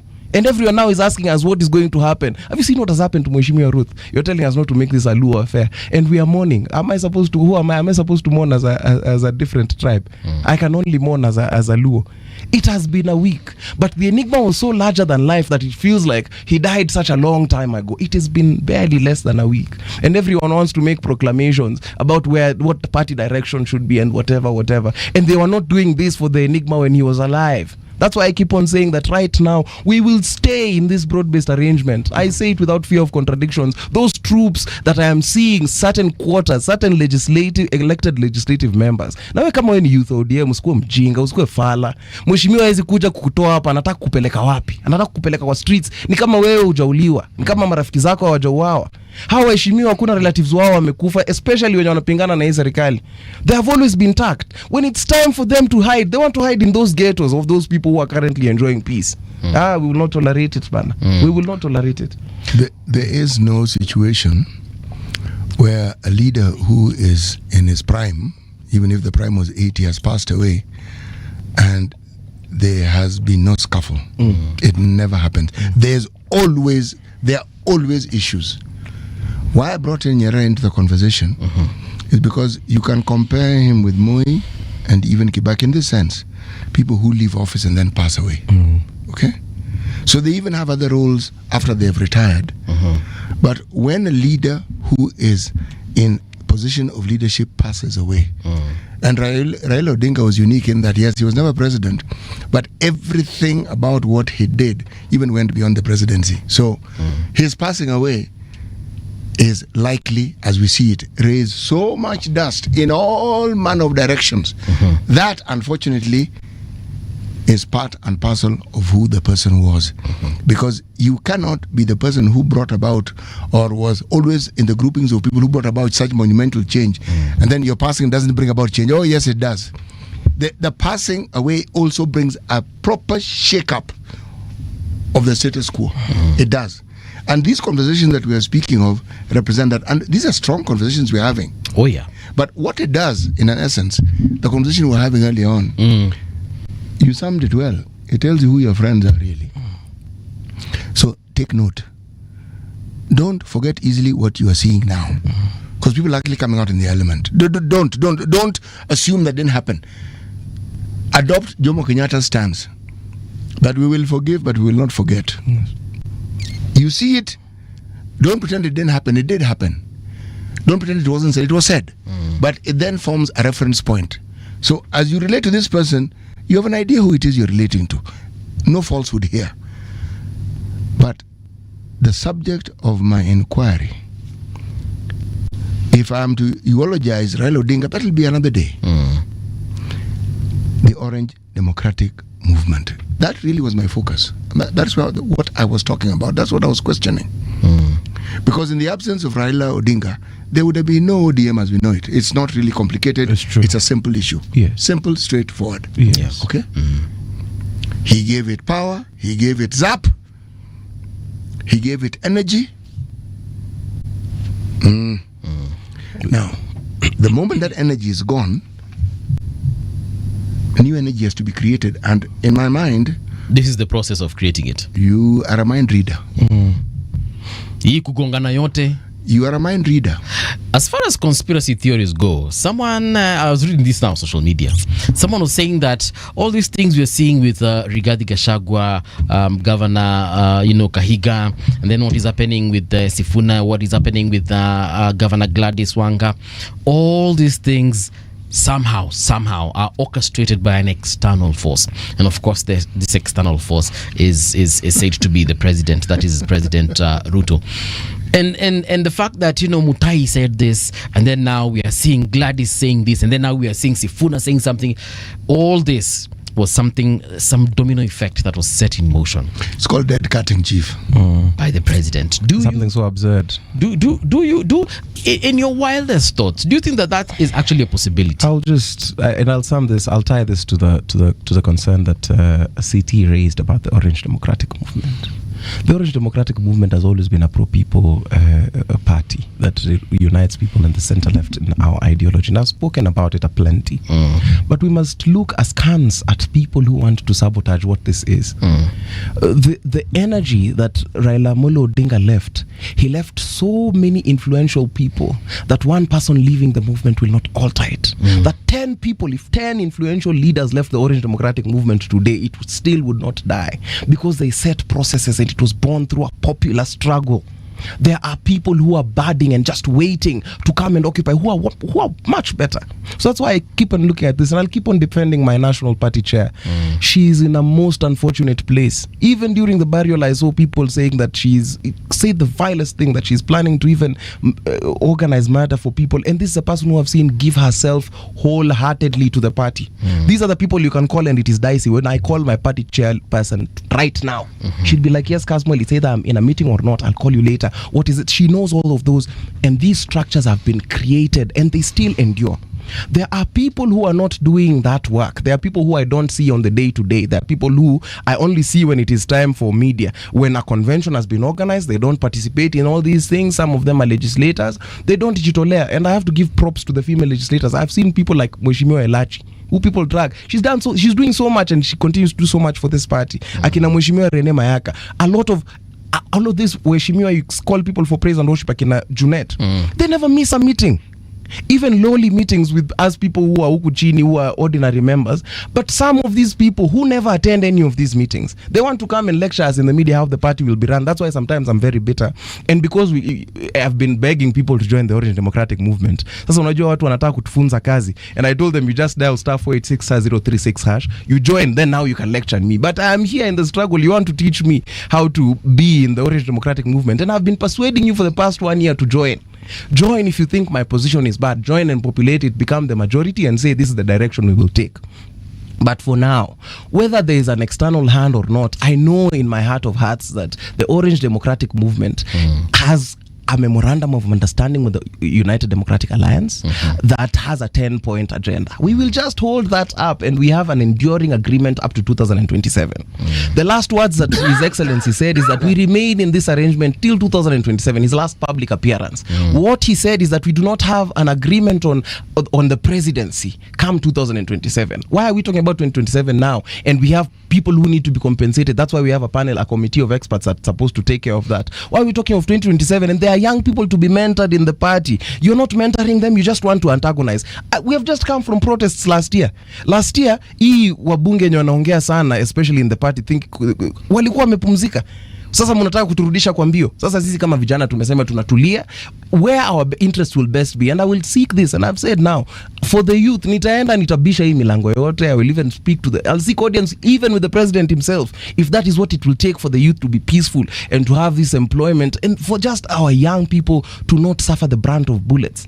Whatever it takes, that I will do. So if you think it is not in the Orange Democratic Movement, that's why I said it yesterday. If you think that now this arrangement does not work for you, you don't want Dr. Oburu to be your party leader, and you did not oppose it in the central committee, you did not do that. You think that the party is now being too backward for you, and you think you want to form it, because this is not propaganda. They have stooges within the party. So this party is not trying to be sabotaged from without, because we will not tolerate it from without.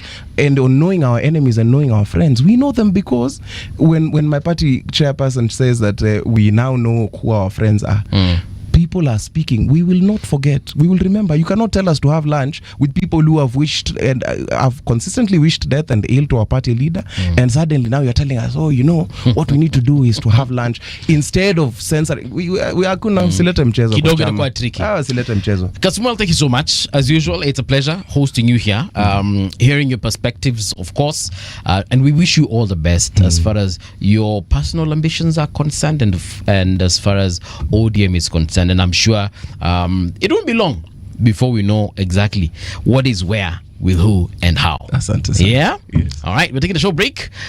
We'll be right back. Don't go too far. It's 8 o'clock.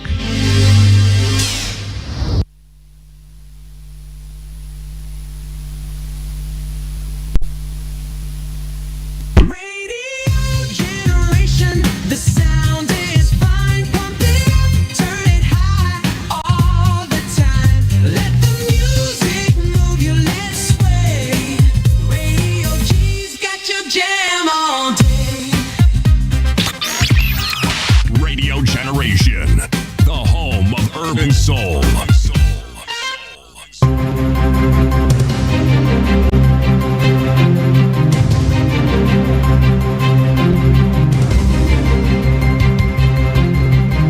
This is the Radio Generation News. Good morning, I'm Winnie Maganga.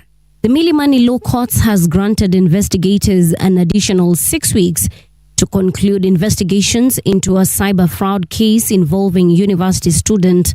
The student, Seth Okwanyo, is accused of hacking into a betting farm system and stealing 11.4 million Kenya shillings. Despite objections from defense over delays, Magistrate Ben Makekubi approved the extension. Detectives allege the suspect was traced to an apartment in Tatu City where a mini computer lab believed to have been used in the high-tech theft was found. So I find that the grounds that the IO has explicated today that sought the augmentation of the investigatory period, I'm satisfied that the same is plausible on the face of it, and obviously noting the complexity of the nature of the investigation that is undertaking. It's so convoluted, and we have to appreciate that fact. So in view of the same, I'll extend the same and allow that application. So we'll give you 6 weeks. 6 weeks. You sought for 5. Kenya has reaffirmed its commitment to regional cooperation under the IGAD framework to promote decent work, fair migration, and social protection for workers across the Horn of Africa. Speaking at the third IGAD Ministerial Conference on Labor, Employment and Labor Mitigation held in Nairobi on October 22nd, 2025, Labor CS Alfred Mutua said the meeting marked a major step in strengthening decent work, good governance, and social economic progress in the region. What we have noticed is that many people in the world, in the developed world, for example, don't really care for migration, where people go and migrate and live in their countries per se. That is why in Kenya we've changed the name from labor migration to labor mobility. We are going to fill a gap for a short time of period and then coming back. So we are satisfying this challenge that we have in our countries, where we've got a lot of young people who are qualified with no jobs, who can go there and fill those gaps as we grow our economies. Deputy President Kithure Kindiki has called on leaders across the country to respect the name and legacy of the late former Prime Minister Raila Odinga. Kindiki urged them to refrain from making disparaging or inciting remarks. Speaking on Wednesday during a development tour of West Pokot County, Kindiki said it was unacceptable for any leader to dishonor Raila, describing him as a national icon whose lifelong pursuit of unity and prosperity for Kenya should be celebrated, not ridiculed. Tunaomba kwa heshima wale ambao hawaheshimu marehemu mzee Raila, waheshimu taifa la Kenya. If you don't respect the person, respect the country for which he worked. Respect his family. Respect the values he stood for. Tukishikilia yale mawazo, maono ambaye Mheshimiwa Raila alikuwa nayo kwa taifa la Kenya wakifanya kazi na Rais William Ruto, Kenya yetu itaelekea mahali pazuri. National Assembly Speaker Moses Wetangula has assured the Parliament will expedite the review and passage of all election-related bills ahead of the 2027 general election. The Speaker said the move aims to ensure the Independent Electoral Boundaries Commission is fully prepared for the polls. Speaking during a meeting with Ed Marriott, an interim at the British High Commission, Wetangula emphasized that Parliament will not allow delays that could undermine the credibility of the electoral process. A key figure in Tanzania's main opposition party was arrested on Wednesday, says Chadema Party. This is the latest detention in a rolling crackdown on dissenting voices ahead of the next week's general election. On Wednesday, John Heche, deputy chairperson of Chadema, became the latest member of his party to be arrested after officers detained him outside the High Court in Dar es Salaam over the weekend. Officers confiscated Heche's passport after he attempted to attend the burial of Kenya's former Prime Minister Raila Odinga. And that's the truth on Radio Generation. Good morning, I'm Winnie Maganga. The views and opinions expressed on this program are those of the guests and do not necessarily reflect the views of Radio Generation. Radio Generation assumes no responsibility or liability for the interviewee's views. This is Radio Generation. In the beginning, there was morning radio. But now there is Radio Generation's The People's Breakfast, curious and bold, getting facts from the shadows. That's what it is. Now, as the city wakes and secrets stir, a bright new voice shines. The People's Breakfast, your morning, your voice, your journey. Good morning. Good morning, my neighbor. Welcome to the home of hard truths and bold insights, Radio Generation. Welcome back. This is Radio Generation. 6 minutes past 8 o'clock. It is time for us to have that. Is it mid-morning? Not yet. Wait, it's still morning. I feel like I've been here for the last 16 hours. Yes, indeed, it is the conversation. Anyway, we want to take a bit of a trajectory here towards talking about cohesion. And we're asking ourselves today, are we back to the times of tribalism? Have we ever left to begin with? And why we need to rethink that position as a country. To have this conversation with us today, we do have the commissioner, or one of the commissioners with the National Cohesion and Integration Commission, Dr. Danvas Makori. Daktari, a very good morning to you and welcome to Radio Generation. Good morning, Mung'ala. How are you doing? I'm quite fine. Thank you for having me. Charged up with this cup of coffee. Yes. Yes. I hope you also have. I have something. mine. Oh, okay. I'm always self-contained. Oh, it's a good thing. It's a good thing. You're like CT. Yes. Unaona hiyo jacket umevaa? Yeah. Vitu ziko hapo ndani. Ukitaka kitu tamu ataingiza tu mkono tu. Ukitaka kitu kali anaingiza side nyingine. Ukitaka kitu kingine anaingiza tu mkono hivi na inatoka. It's a good thing. But welcome to Radio Generation. Thank you, gentlemen. We were just having a conversation with you before we went on air, and you said that the term of the current commission is almost done. Actually, it is. We are exiting in the next 1 month. What? Because by law we have 6 years. And it's non-renewable, so you do your 6 years, you move on. Which is an improvement. It used to be 3 years renewed once, so you can't really do your job because your biggest culprits, which are politicians, as we will see, are the ones who are supposed to renew your term. Yeah. So unakajagia kidogo hapa na pale, but at least you have 6 years. Unafanya tu kazi, unafuruga who you need to. You have to do it without any fear. So it's a good thing, yeah. So you said that. Wait, so it's a 6 year non-renewable. Yeah, ukimaliza usonga mbele. It's a wrap. Yes. Okay. Yeah. I mean, at the end of the day anyway, kazi ni kazi, hata kama ni ya miaka 6, miezi 6 ama dakika 6. Absolutely. Yes. Getting back to, you've said something about politicians, and I believe the commission was set up because of primarily those particular individuals. I mean, everyone else is in check for sure.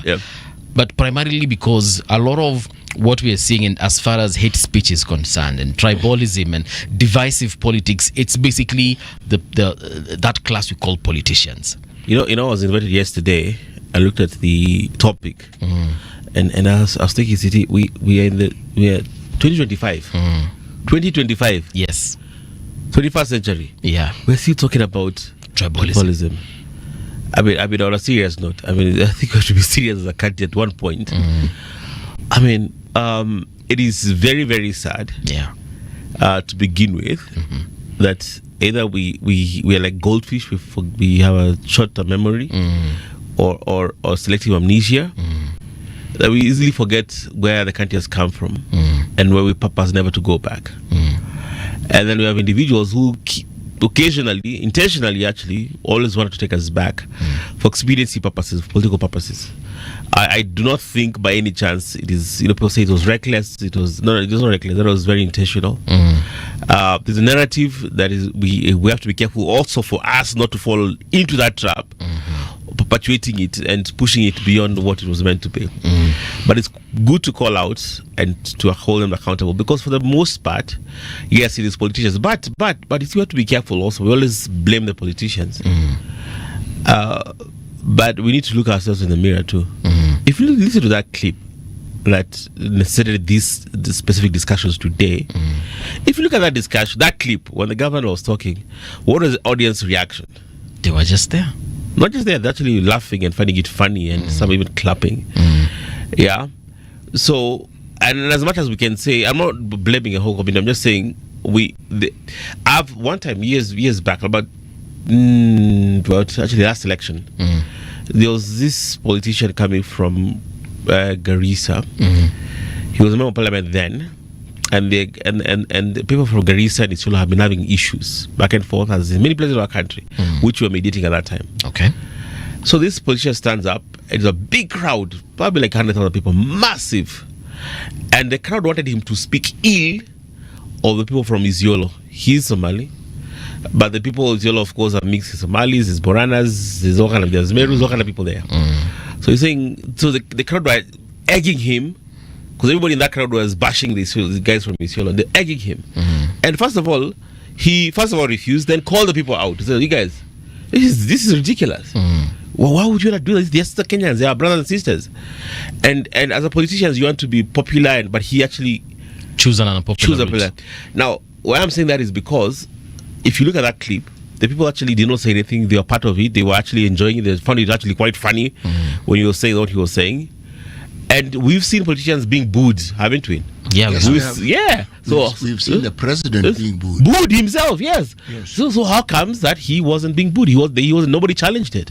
You understand? So as much as yes, they are the culprits, they're for the most part. But I think intrinsically speaking, we as Kenyans need to look ourselves in the mirror and call ourselves what we are wrong, and are we intrinsically tribalistic? Are we ethnic in our thinking, in how I look at you, in how I engage you? Innately, who am I? Danvers, there is what we are culturally, and then there's what we manifest from our cultural position into the political sphere. The differences or the diversity that our cultures bring about is just that, the diversity. Absolutely. But the positions where your ethnicity now has a political ringtone to it, that is manufactured. Very true. And a lot of it is historical. Okay. Now, what certain people have done over time is just build on it and give it more life or give it more limbs. Now, the unfortunate thing, I said this in a previous hour, about what is being ascribed to Governor Mutahi is not what he said. It is what he said, where he said it. My view is that as Kenyans, when we congregate with people who speak our language and belong to our ethnicity, we say derogatory things about others. Forget other communities. Even among ourselves, we say derogatory things about other clans. It starts there. Very true. So we have that inclination. Then you move it to a larger level, it's about our neighbors, wherever it is we come from. Then when you now become political, it's against another community elsewhere. And we do not say pleasant things. The thing is, though, we say it among ourselves, in the public domain, we present a pleasant face. And it's what I call hypocrisy. This man didn't adhere to those norms because he wasn't saying something that has not been said before. These people were not hearing something they have not heard before. That is the reason why they were reacting the way they were reacting. He wasn't saying anything unusual. What he was saying, people had heard. In fact, that's why they were laughing. They've heard it before. But when you say it in a public domain, even if it's in a language that the people who are there understand, there are many people who don't belong to those communities who also understand the language. Very true. And there are those within those communities who understand and will not like what you're saying because they know the ramifications. Now, the response that you hear, let's start with that region. When you have such a person saying such a thing, unfortunately in the public domain, you ostracize the entire community. That's the problem. Even people who don't share in your sentiments, don't believe what you believe, but they're all put in the same basket. And specifically because he spoke in their language. Yes, and specifically because he uttered sentiments that everybody knows some people harbor, but these are things we do not talk about out loud. See, that's the hypocrisy that we have. Now, it's unfortunate, but because a leader from his neck of the woods, Nyeri as well, who was the immediate former, has been saying things that one wishes he wouldn't say. This man has gone and cemented it. And the timing couldn't be worse.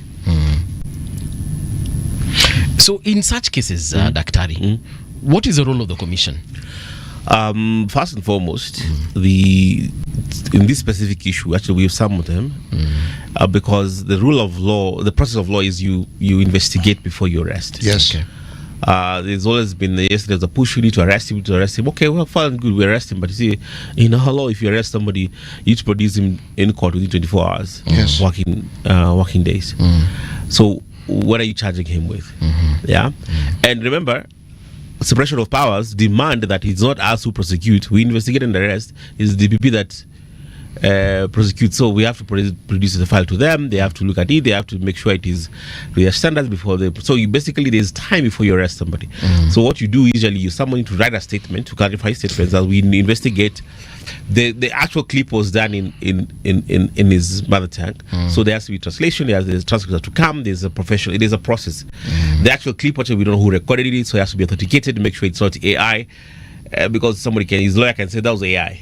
So how do you, the burden of proof is on the accuser. So we have to make sure even before they say it, so as he does his statements, we are actually investigating. The actual investigation started yesterday, early morning yesterday, to authenticate. There's a forensic analysis that has to be done on the clip, on the audio, so on and so forth.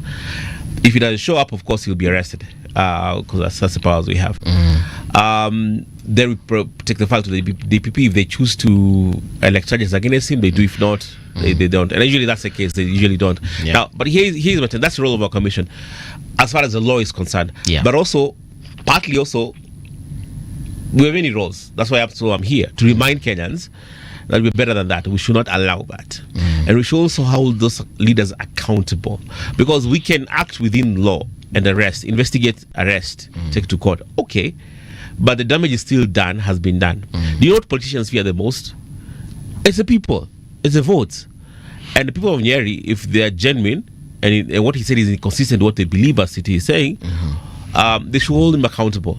Yeah, they should call that man, because that's what they fear the most.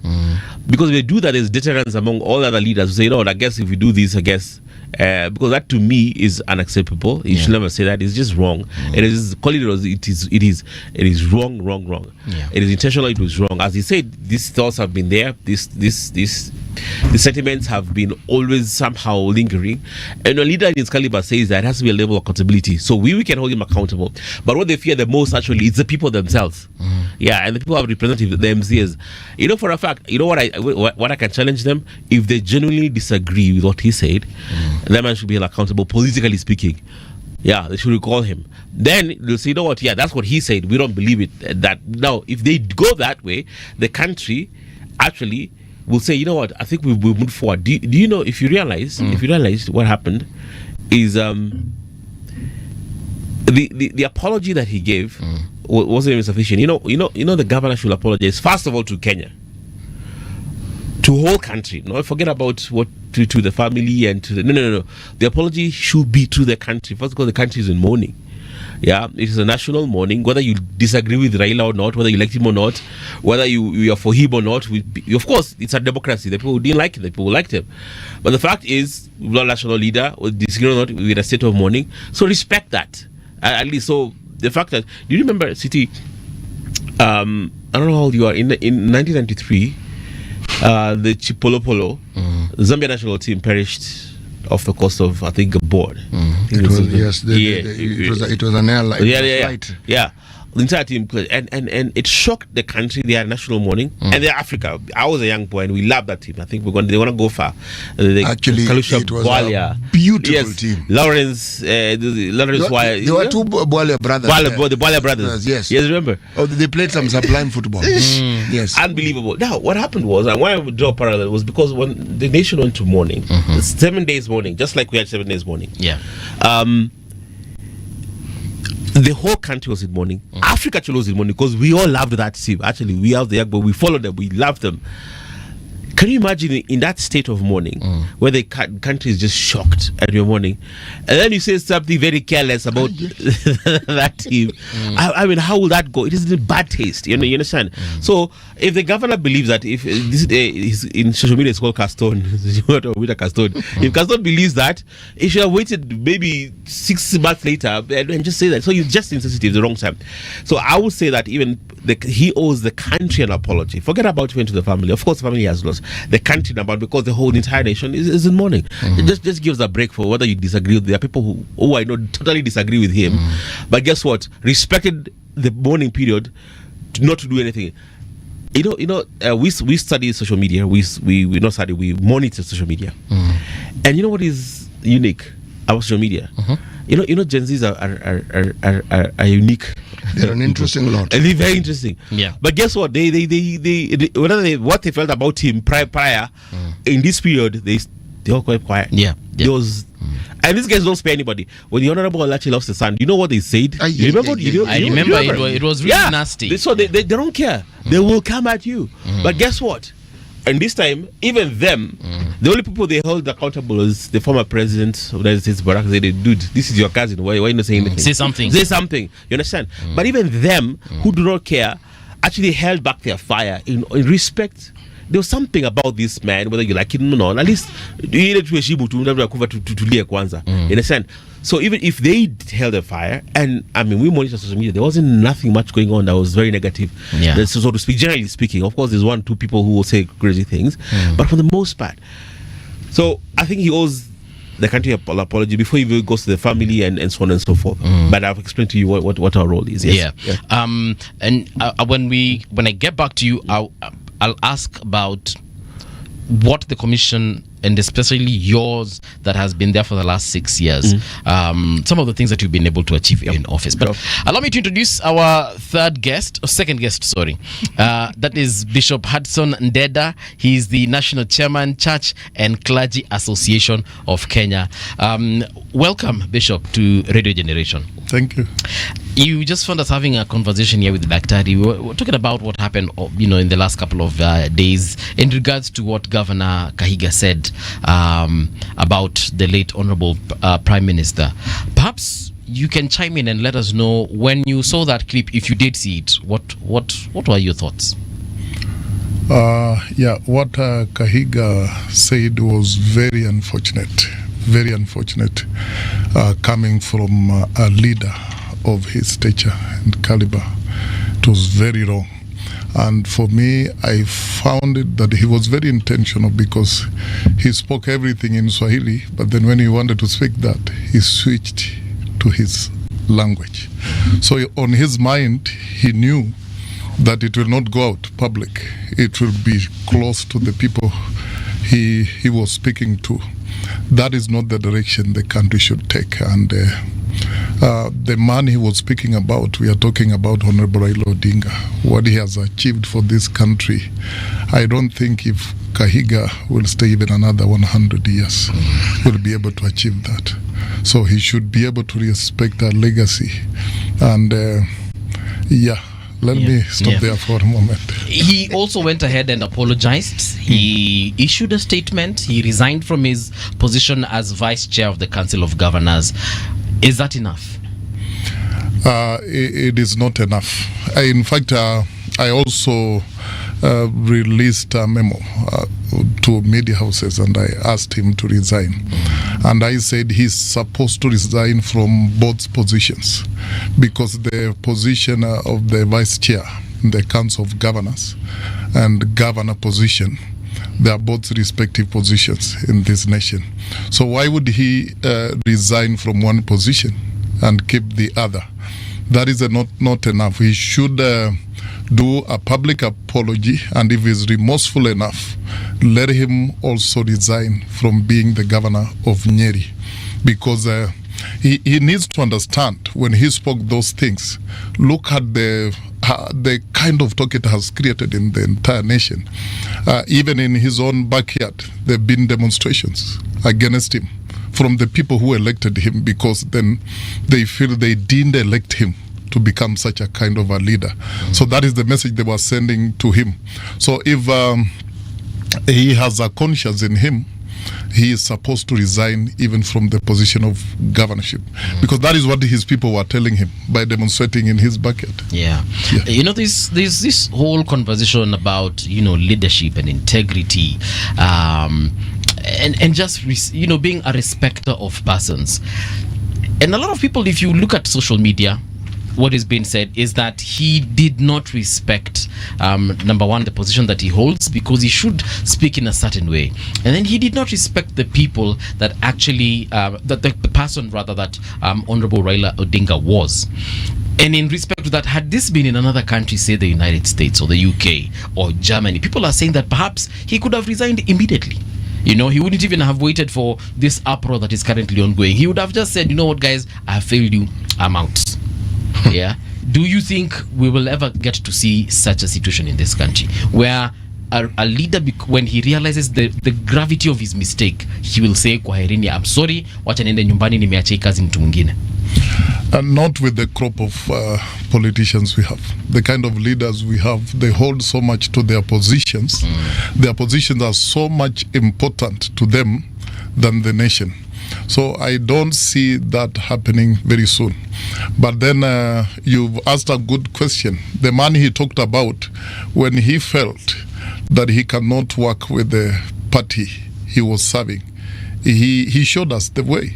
He resigned from his position and moved to another party and contested again. And that shows what he stood for, democracy. That is what democracy entails. The leaders we have, for example, Kahiga has failed completely on Chapter 6. He doesn't even need to be told that.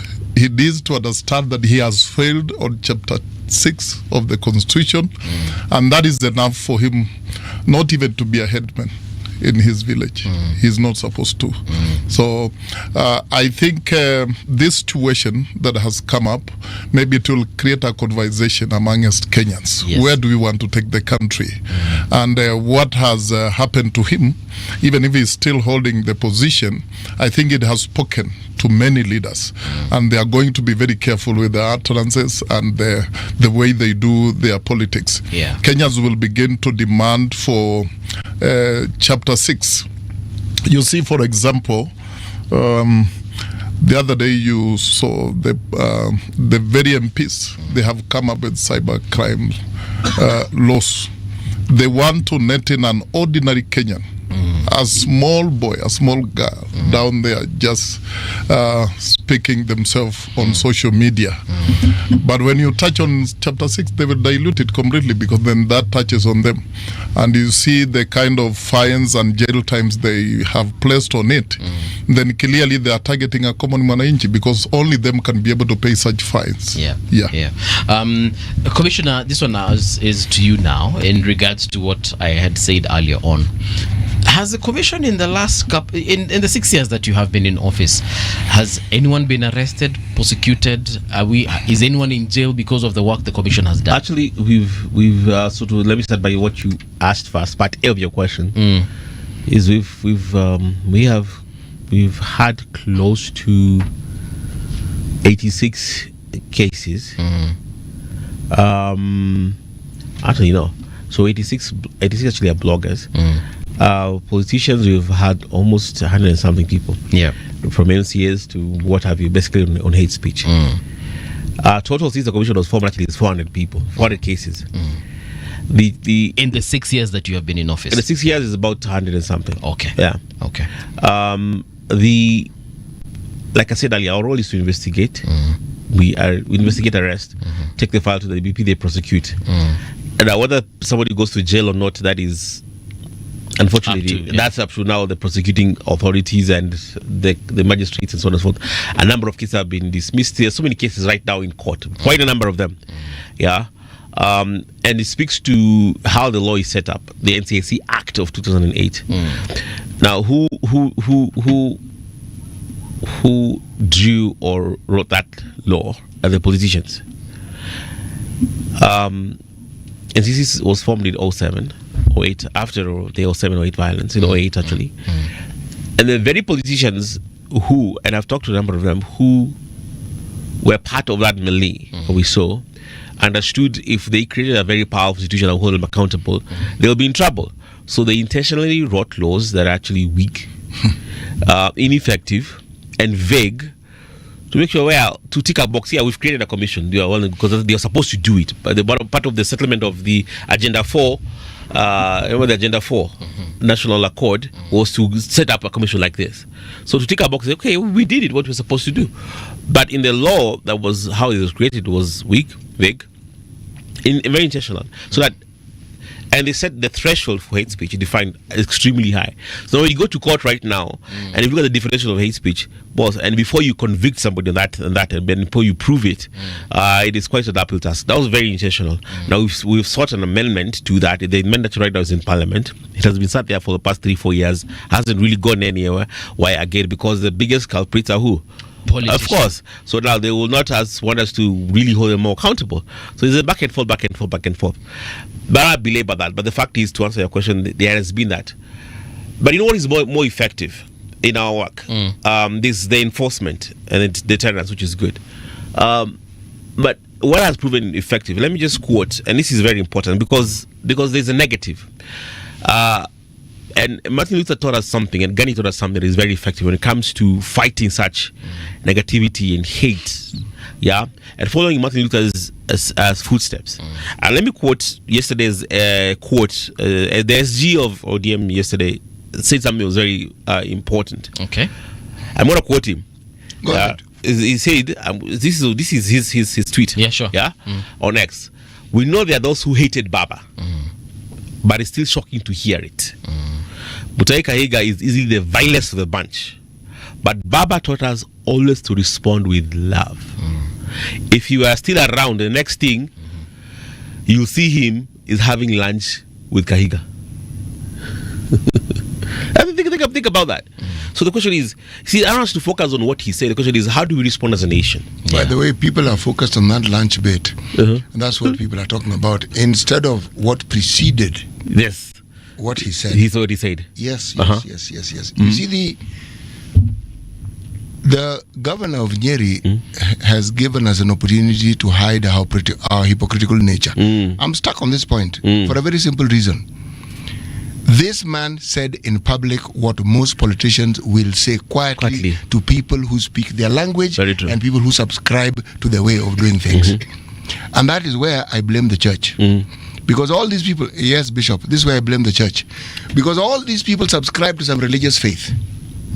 They are prelates. They are people of the cloth who do not mince their words where these things are concerned. Unfortunately, us in the media, we never give such people too much airtime. No, we don't give them sufficient airtime. Yes. But there are very many who do not speak out when they should. They do not say what they should, because their job, but the mandate of the prelate is clear. If there's a group of people who are supposed to fight for the infirm, for the disadvantaged, for the widows, for the orphans, it is them. If there are people who the mandate requires for them to speak about the ills and to hold leaders to account and speak truth to power directly, it is them. One hears voices, it is not loud enough, because if all these people, whether they belong to mosques or to churches, heard this thing every day, they would know that they are being held to account.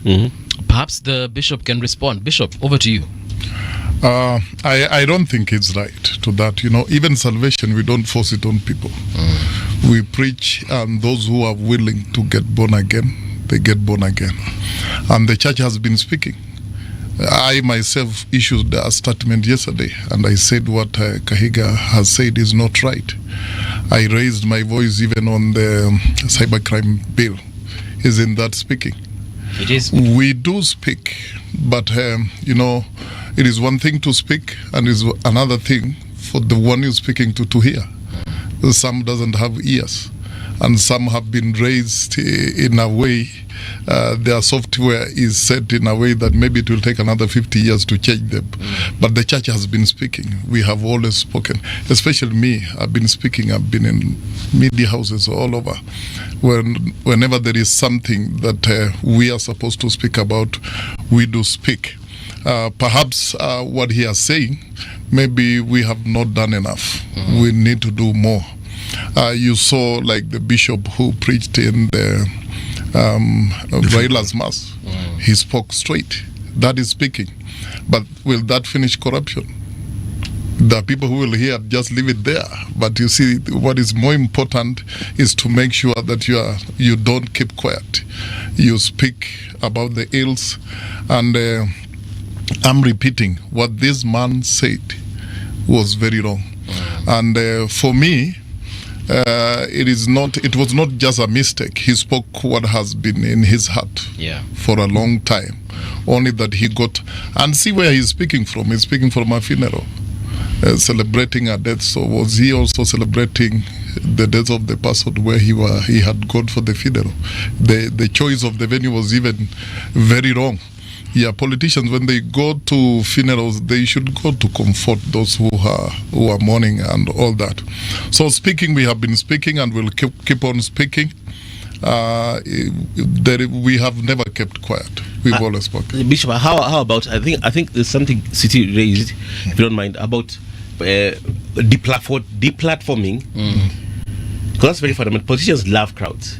Yes. And congregations, whether it's in such settings, whether it's in a church, whether it's a conference, it's a free. They didn't mobilize. They haven't paid any money to bring these people, but they're given these platforms to spread their divisive politics or their hate also.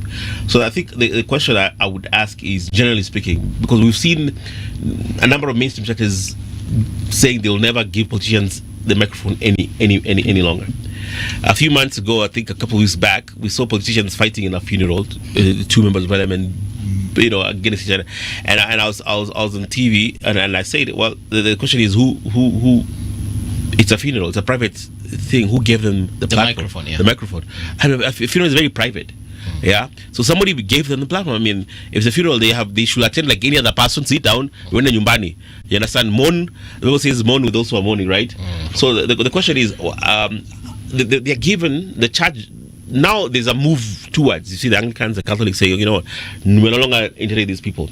So within the larger evangelical churches, why can't there just be an agreement to deplatform just in general, just politicians? Even in funerals, because why can't they just attend like a regular mwananchi, mourn with those who are mourning? You don't have to mourn by giving a microphone. Enda tuseme pole sana, if your contribution shika poleni sana, go.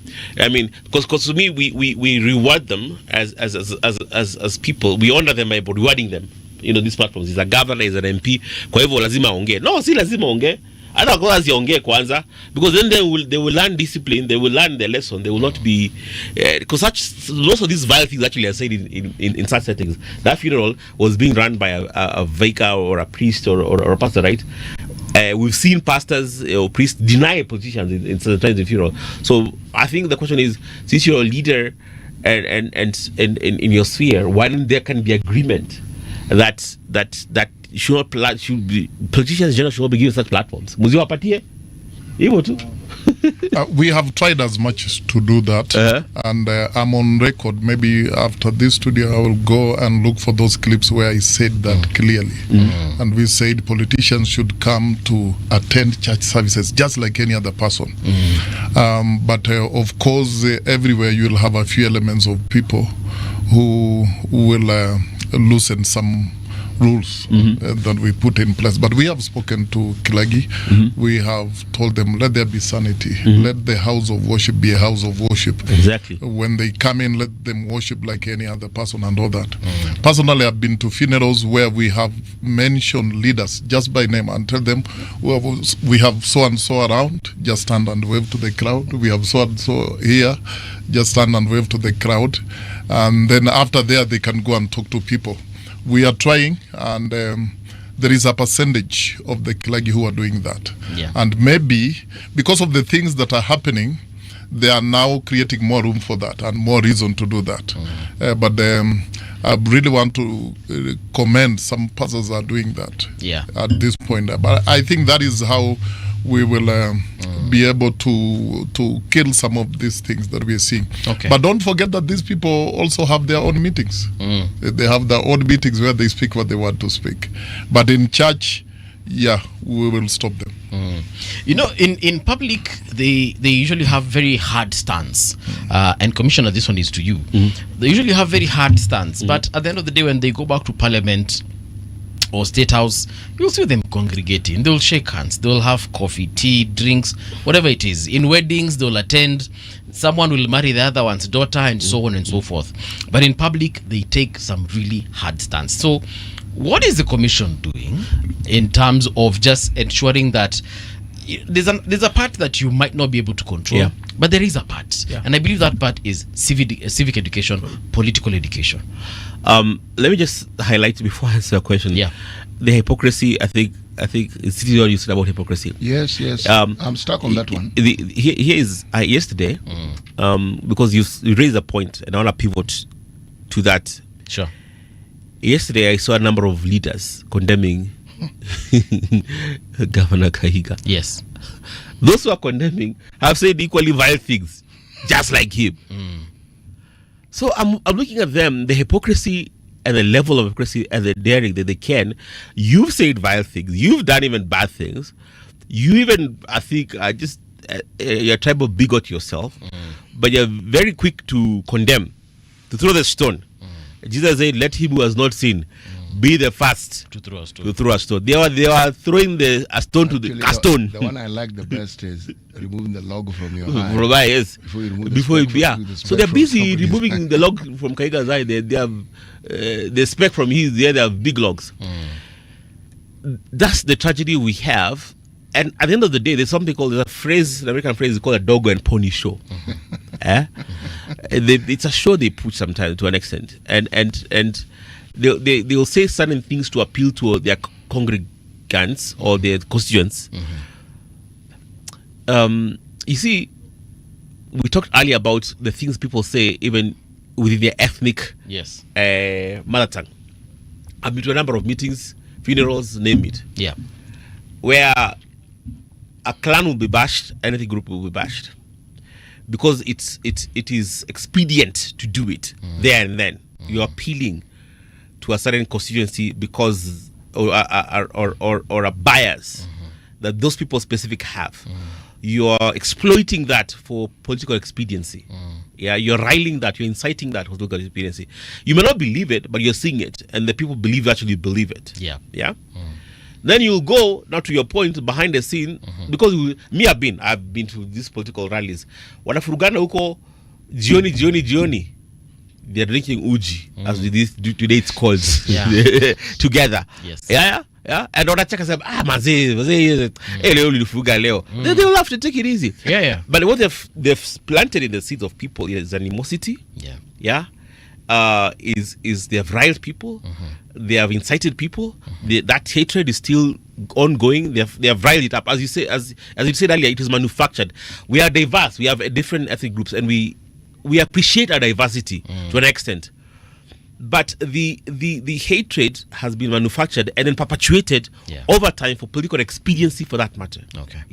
So for us, what we did in 2022, to answer your question, one of the things that we did is now do what they do behind the scenes, engage them behind the scenes. I cannot tell you the countless meetings we did. behind the scenes, confronting young leaders, those who are in the forefront, saying similar things, saying, you know what, you how dare you say that? They will tell you, Commissioner, when zingine tukifika huko crowd manze, this momentary madness as they call it. Some they didn't really mean it. It just got carried away. Those who actually we know have bigotry in their hearts, and you confront them and you talk to them. Now, on the other hand, is engaging the masses because they are speaking to people, and we did extensive and actually that time the city was actually part of it. Extensive mass and civic engagement within the masses, grassroots. We went to the grassroots. We went to the air. We had a massive campaign called Amani Kwa Ground, and he was actually part of it. And it proved actually very effective because the people would reject such narratives, and the politicians were more careful because they know people will not receive what they are saying. Uza sera zako, as we say, sell what you're saying, what you do for the people. Okay. Yeah, not mobilize people based on ethnic identity and exploit it to the disadvantage of people, but to your own advantage. Bishop, we have this situation coming through from 2007, where we had some very nasty situation. People killed each other, maimed each other because of tribalism, post-election violence. Do you feel like right now people are better informed and they wouldn't want to get back to that space? Basically, what I'm asking is, do you believe that we are that tribal to get back to that particular situation? I don't think so. Yeah, we took some lessons from 2007 to 2008, and a good sign that we took some lessons. I'll go back to what I said, what happened in Nyeri. When Mutai spoke, his own people told him, no, you have crossed the line. Yeah, that is not the way to go. Whether they meant it or not, at least it is a message that is going to the ears of Kenyans that is not the direction we should go. And also we need to look at the kind of generation we are raising. This our generation, going back, as it fades, tribalism will die in this country. You remember when the Gen Z were rising up, they said they have no tribe, they have no leader, and all that. That is the kind of a country we want to see, whereby when I look at you, I see a Kenyan.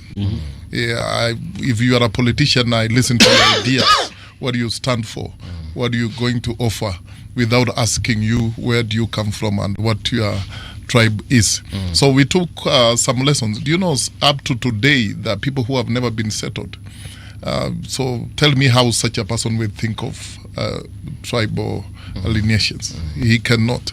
And they have relatives who saw what happened.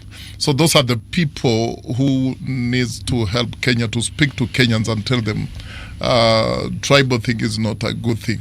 I always wonder why we are where we are. You know, we are only 42 tribes. Tanzania has 120. And you don't hear anything tribal. In fact, they speak the same language, all of them. So we urge Kenyans to begin seeing fellow Kenyans as Kenyans and as brothers. We are brothers and sisters because we are Kenyans. And as you said, 2007, 2008 is a good place to always reflect back to. You know, that was brought by tribal heads and all that. And so even the people who rose up yesterday against this man, I think that is what was on their mind. This man wants to take us back to where we came from. And I think even from that time, we have seen things happen in this nation, but they have not been on the tribal line. They have been on issues that we are talking about economy, we are talking about laws, we are talking about our nation. This tribal thing in this nation has to die and die completely. Like me, I cannot talk of tribe. In my church, I have all the tribes, and I love them, all of them. And they come to my church because they love me as a person and as a servant of God. They don't ask for the tribe. They know I'm not of their tribe, but they pick from me what I'm offering. That is where we should go. And these are some of the things that the same man he was speaking about, he was fighting for. If it were not for Raila Odinga, even sitting here talking what we are talking, was not possible.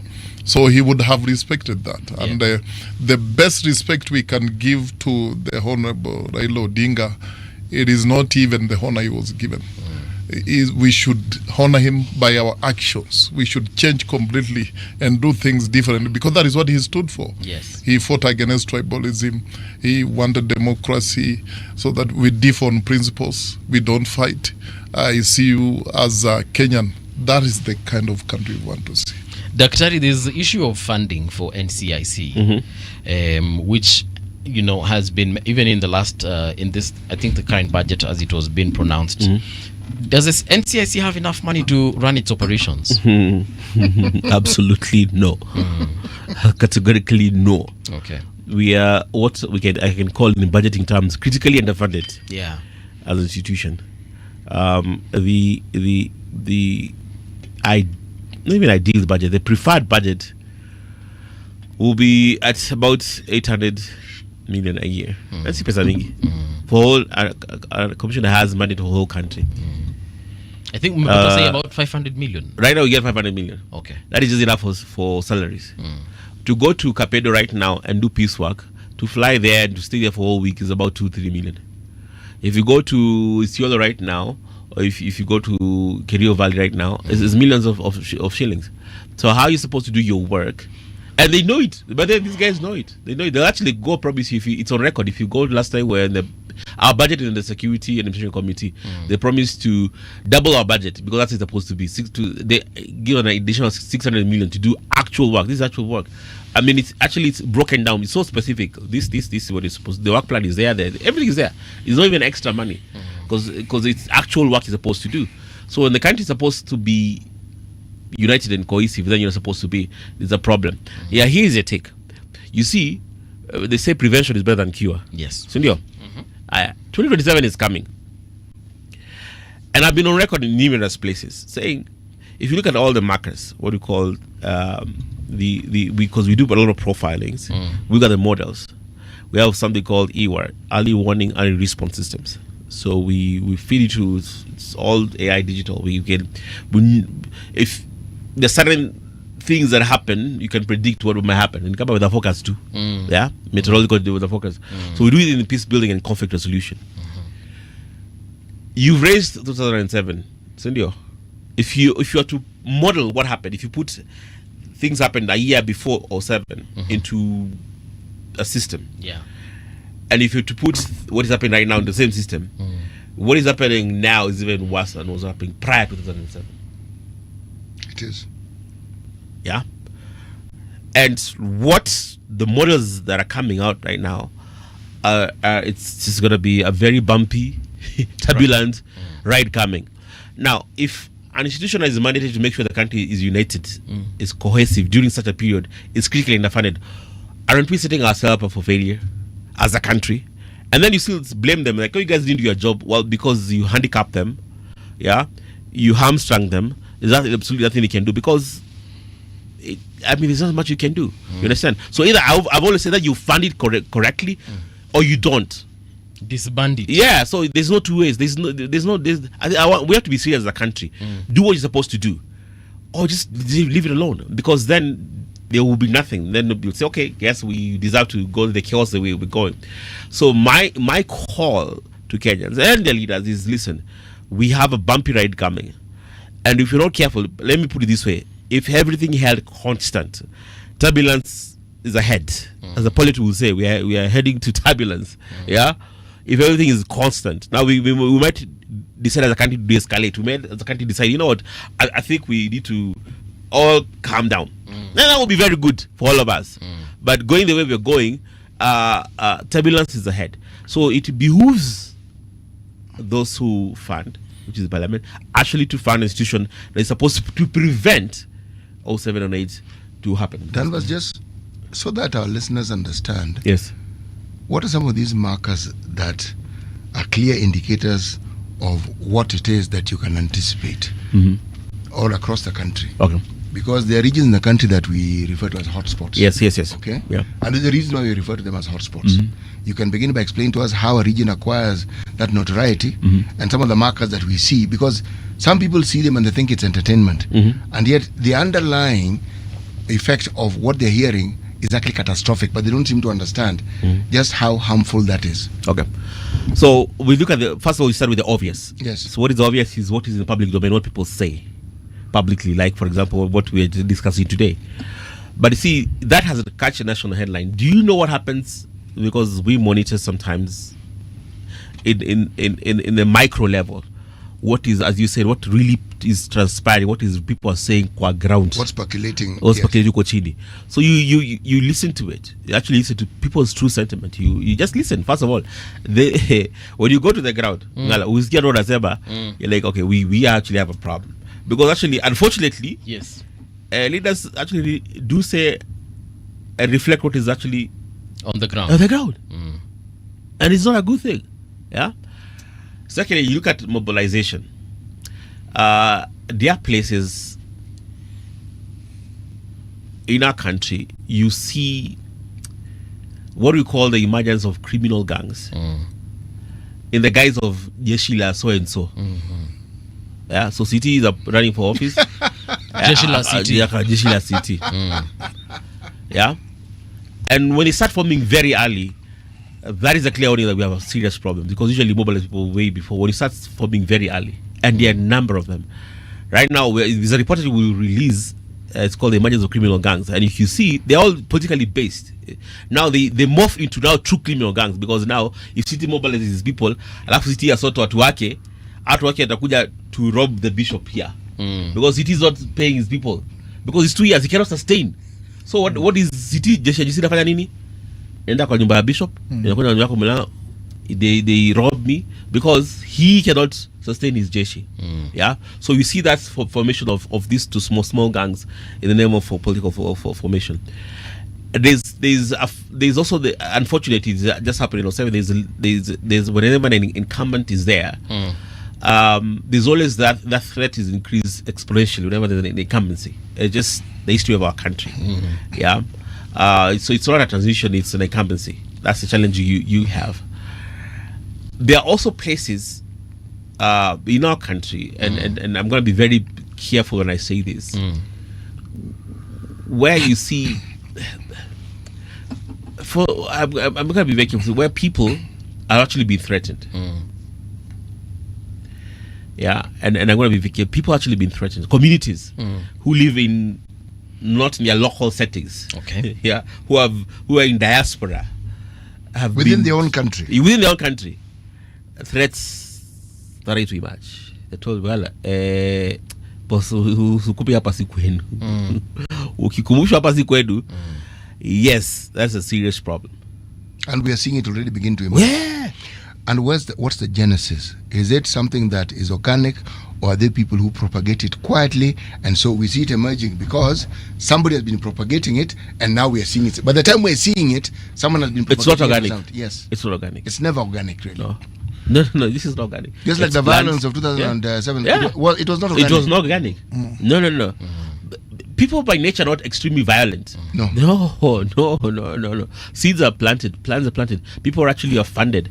Weapons are bought, are procured. Somebody buys machetes. There is so that is the reality. Yeah. So.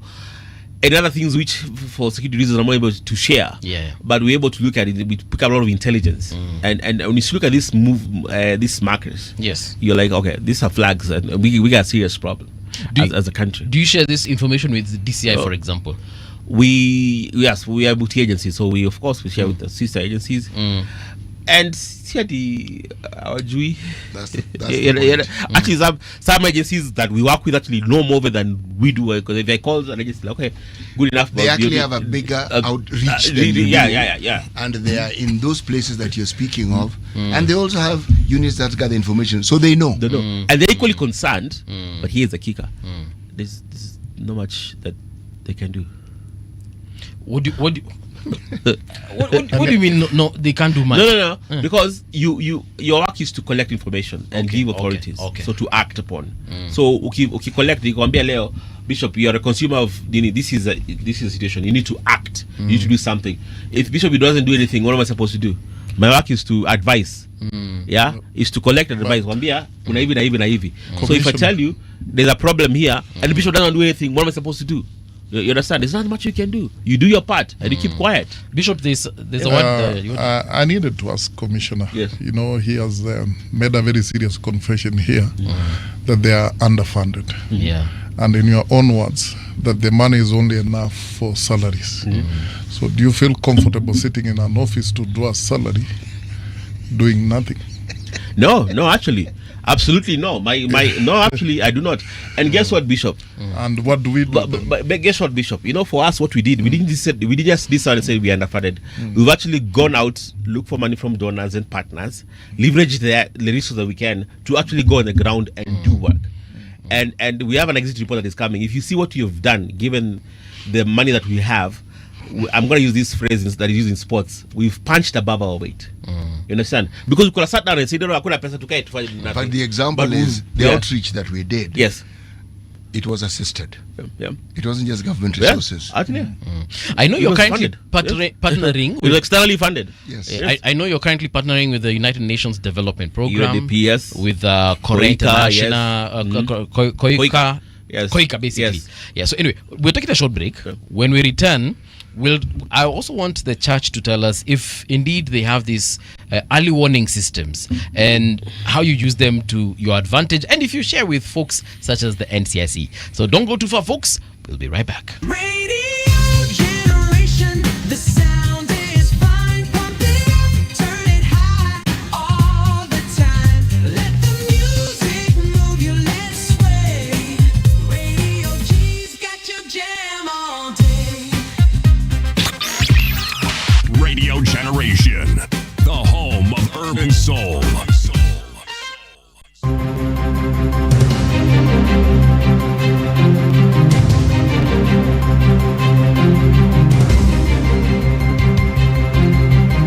This is the Radio Generation News. Good morning, I'm Winnie Maganga. Police in Kisumu East Sub-County have arrested 5 suspects accused of vandalizing and stealing Kenya Power electricity cables following complaints from local residents. Acting on a tip-off, officers raided a hideout in Kagera Arendo area within Gita, where the suspects were found and apprehended. The group attempted to flee on foot but was subdued by the officers. The suspects are being held at Gita police station pending arraignment. ODM youth leader Kasmuel Makoren says the party remains strong despite the passing of its leader, the late Raila Odinga. Makoren noted that the former prime minister built a remarkably resilient party structure capable of withstanding internal contradictions without falling apart. Speaking on Radio Generation today, the youth leader said outsiders may struggle to understand how the party has remained united following the death of his longtime leader. What I have come to learn is that the chief of the Golden Heart, His Excellency, the great Raila Odinga, I feel so wrong to say that. He set up enduring structures. He set up a structure that would endure so much contradiction. It is mind-boggling. That's why people who are on the outside don't understand how we can say these things and the party still remains united. And I'll say this because if you think about it, nobody has threatened to leave the party. Even legislators who have said... As of yet. Yes, as of yet. But remember, there are legislators who have said that they are sure they will not be given the ticket, the ODM ticket, and they're still not leaving ODM. Yeah, there are legislators who have said, who have gone on television, who are elected on ODM, who have said ODM is dead, and they've not resigned from the party.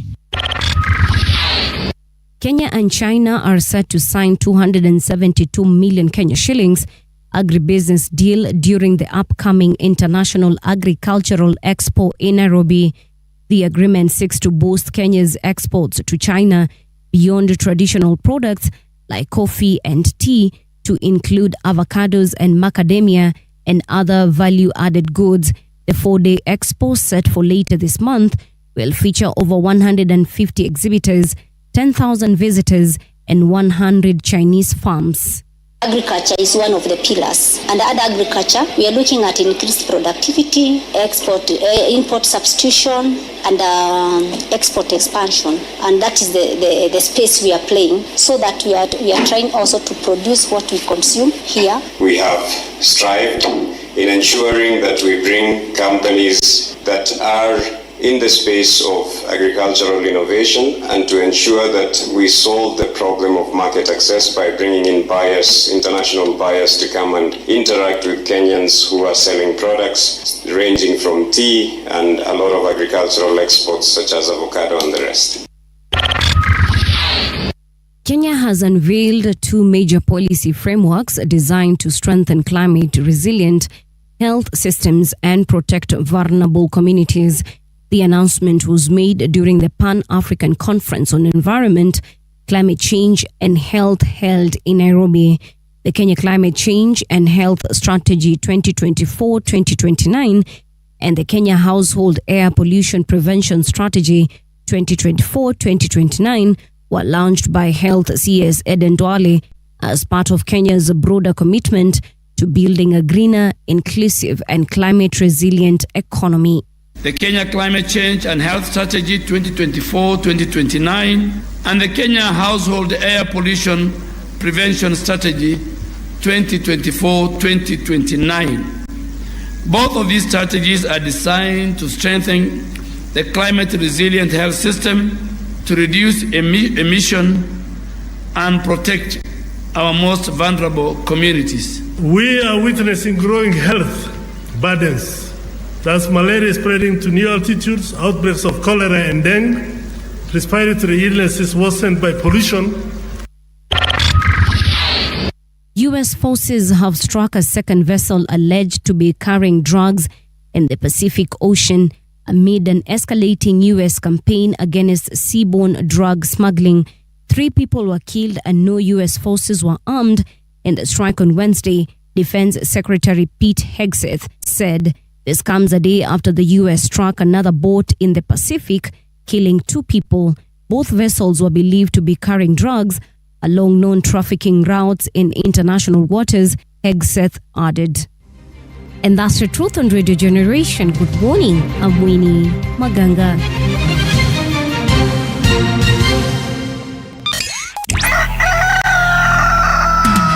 In the beginning, there was morning radio.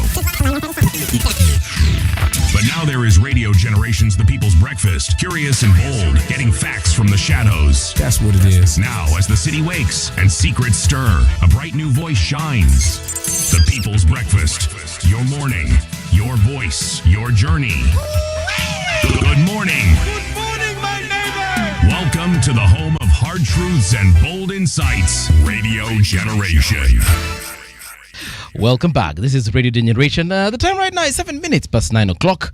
In studio, I'm with the National Chairman of Church and Clergy Association of Kenya, Bishop Hudson Deda, and we're also joined by Dr. Danvas Makori. He's a commissioner with the National Cohesion and Integration Commission. Gentlemen, welcome back to the studio. And of course, City Muga yuko hapa. We've had a very good conversation in the first hour talking about the current problem that we have, but now I want us to focus on solutions. But before we do that, Bishop, I had said that I will ask you this question about the church.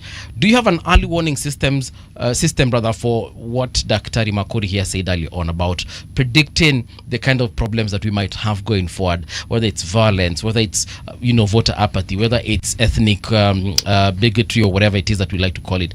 Do you have those kinds of systems in place? Yeah, let me begin by saying I think the clergy get a lot of information than even police in DCI, because all these people come to our churches and we know them. They might not be all coming to my church, but they're going to different churches, and most pastors understand these people and all that. There are many things that the clergy is doing that might not be outside there. There are criminals that we change life. There are people who have surrendered guns, people who have changed. It is not spoken loudly outside there. And if you need to understand the importance of the church, we need to go back to the days of COVID, when there was no church, just for a short period of time. That is where we heard of early pregnancies and all those things happening. That shows you the importance of a church. When these people are closer to the church and the clergy, there is some nourishment, there is some hope that they are given. But then, as you say, yes, we speak to our congregations. You know, not all congregations are on camera and TV and all that, but there are so many things we speak in church. We tell our congregants.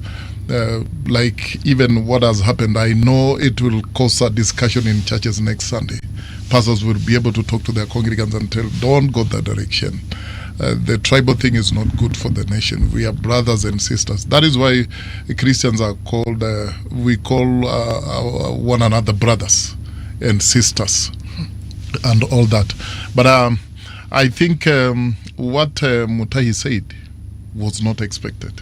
Nobody expected somebody can say such a thing, and especially at this particular time. It was not expected, but then it is going to create a conversation. Yes. Not only in church, but even in Chama groups. Right now you see 5-10 people congregating in an estate. They are talking about it. Perhaps what he did was very wrong, but it has helped Kenyans to understand this thing is still with us. Because this is someone like who has been burning and dying with something inside him, and it just blew. And I know he's regretting where he is. Why did I even go this direction? Why did I have to say this and all that? But as I said from the beginning, this was coming from his heart. It was not an accident. It is something, whether it is something coming out of a discussion, out of a group, whether he was speaking for himself or other people, but we need to agree that this was coming from his heart. This is exactly who he is and what he's thinking, and we don't want such people in the society. We are going to condemn him and others of the same. In fact, soon I'm going to have a press conference and talk about this. Okay. And say, we will talk to Kenyans. In fact, we will mark such leaders and tell Kenyans not to elect them. Because we want people who will come and talk to us about development, how our children will go to school, how the economy will improve. We don't eat tribe. Yeah. We don't. When you say that you're going to talk to Kenyans to focus on leaders, are you saying that you will tell them specifically, don't vote CT, don't vote Mbuvi, or you will say, don't vote for someone who will be like this, like this, like this, like this? No, we send out signals. Just as he said, people who are behaving in this manner are not fit for leadership. Kenyans know them. Kenyans know them. If you say people who are speaking in this manner, people who are behaving in this manner, they will be able to identify them. There are those whom we have not even identified them. This is just one that came out of the bag. Okay. But many are left there. And they are speaking from the villages, they are speaking from their wards and all that. So this one has just come out and say, listen, there is something we have been hiding behind, and it has been burning at our hearts, and I've decided to let it go. This is what we think. So these people must be stopped at all cost and condemned. And in fact, I'm urging the people in Nyeri, what you did yesterday was not enough. Can you come out strongly and let Mutahi know that what he did was wrong? Okay. And it should never be repeated. All right. Yeah. Daktari, there's something that Bishop here said, that he's planning to hold a press conference and they'll send out signals going forward. In terms of what the commission perhaps should also do, infomercials. Have you thought in that direction, where we can actually start having 30-second adverts on a station like this one or any other on YouTube? Specifically on this one. Of course, tunataka Of course, sit up here, yes. tunataka mkuje hapa. We've done it before. We actually did it. We there's something called, I'll call it a blitz. We did a serious media blitz in 2022. One of the reasons 2022 was successful as a country in terms of election and unity was because there's a blitzkrieg we unleashed. We did all that stuff. It was highly integrated, highly effective. And a number, I don't know, you guys were around at that time. But we use pretty much most of the major TV stations and radio stations. Radio stations are very effective because a lot of Kenyans listen to radio. more than even TV by far. In their homes, in their cars, wakikuwa kwa shamba, jamaa na kilima meka radio yake. On their phones these days, of course, mostly it's digital. So we realized actually the whole idea was birthed in a radio station. I was on a radio station with this gentleman here when we birthed this idea of just going full blast because we realized radio is very effective. Yes, it is. And this Gen Zs, it is we also are doing a lot of digital campaigns. Because that's where their reality is. They live online using influencers. Using influencers, we did use them, a number of them. So it was actually we've done it, the template is there. Okay. The challenge is funding because if I'm going to put an information here, it's not for free. Yeah, of course. Because you're a commercial radio station and it is behooves us because it's a responsibility. You reach a number of people and you have influence on a number of people because you reach. Therefore, we must. It's just how it is. Yeah. So last time actually we had funded, donor funded, and we put that money into excellent use.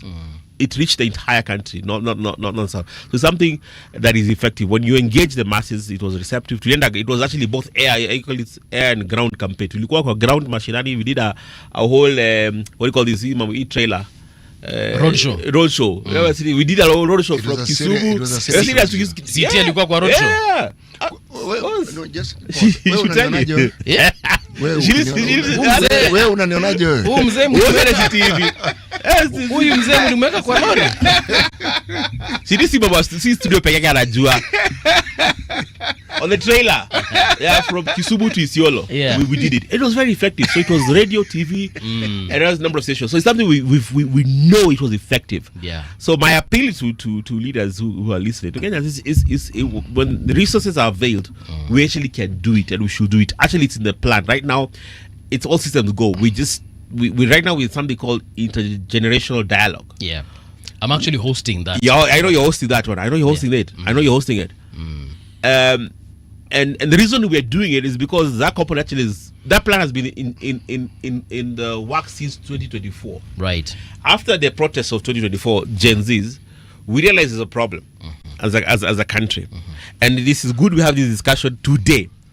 Why? Because there's a generation. I want to blame it, but there's a generation of the pre-generation, the boomers, the X's, who, I don't blame them, but it's just how it happened. They're very tribalistic. Let's put it that way. And there's us, the millennials. I'm millennial. We were not tribalistic until 2007. We don't know tribe. Which means you were tribal. We weren't. Yes. Because now we've become 2007. Yes. You see, something can manifest if it doesn't exist.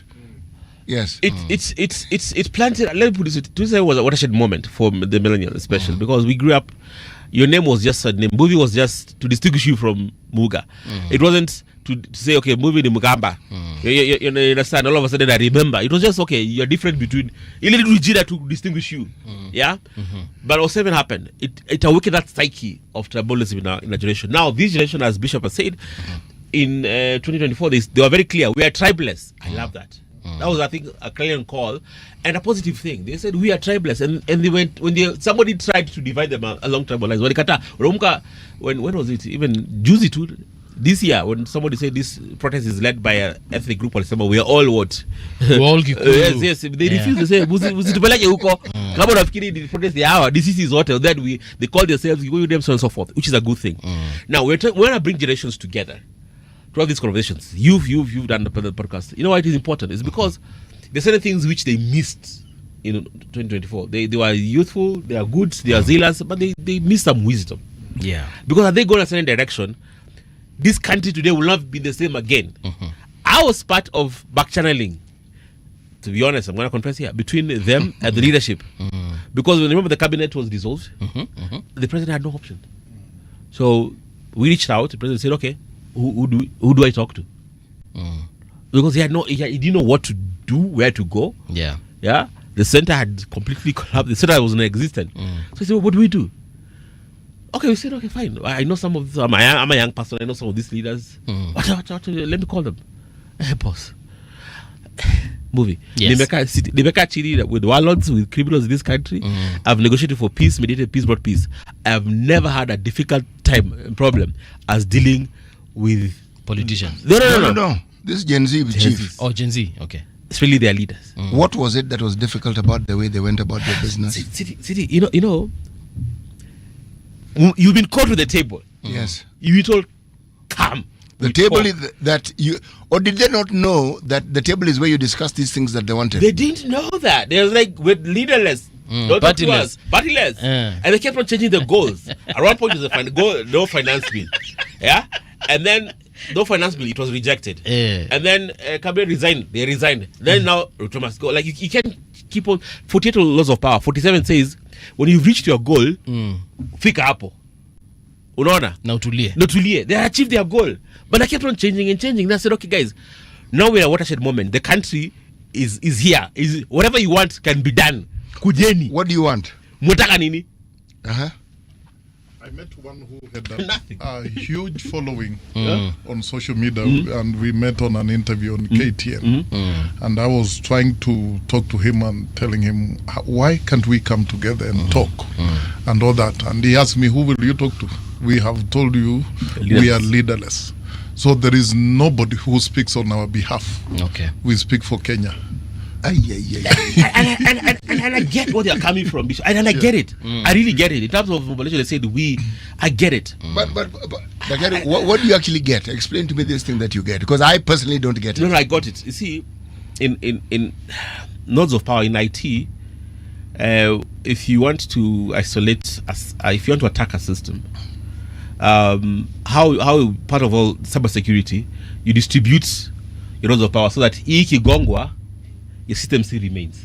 So there's a redundant. So it's the redundancy. So they wanted to say, listen, the initial engagement in a country was a problem protest, like even we're talking about Raila, was you call somebody who's mobilizing, who's doing all that, and engage him to come or to bring sobriety. So they're saying, listen, no, that currency doesn't work anymore.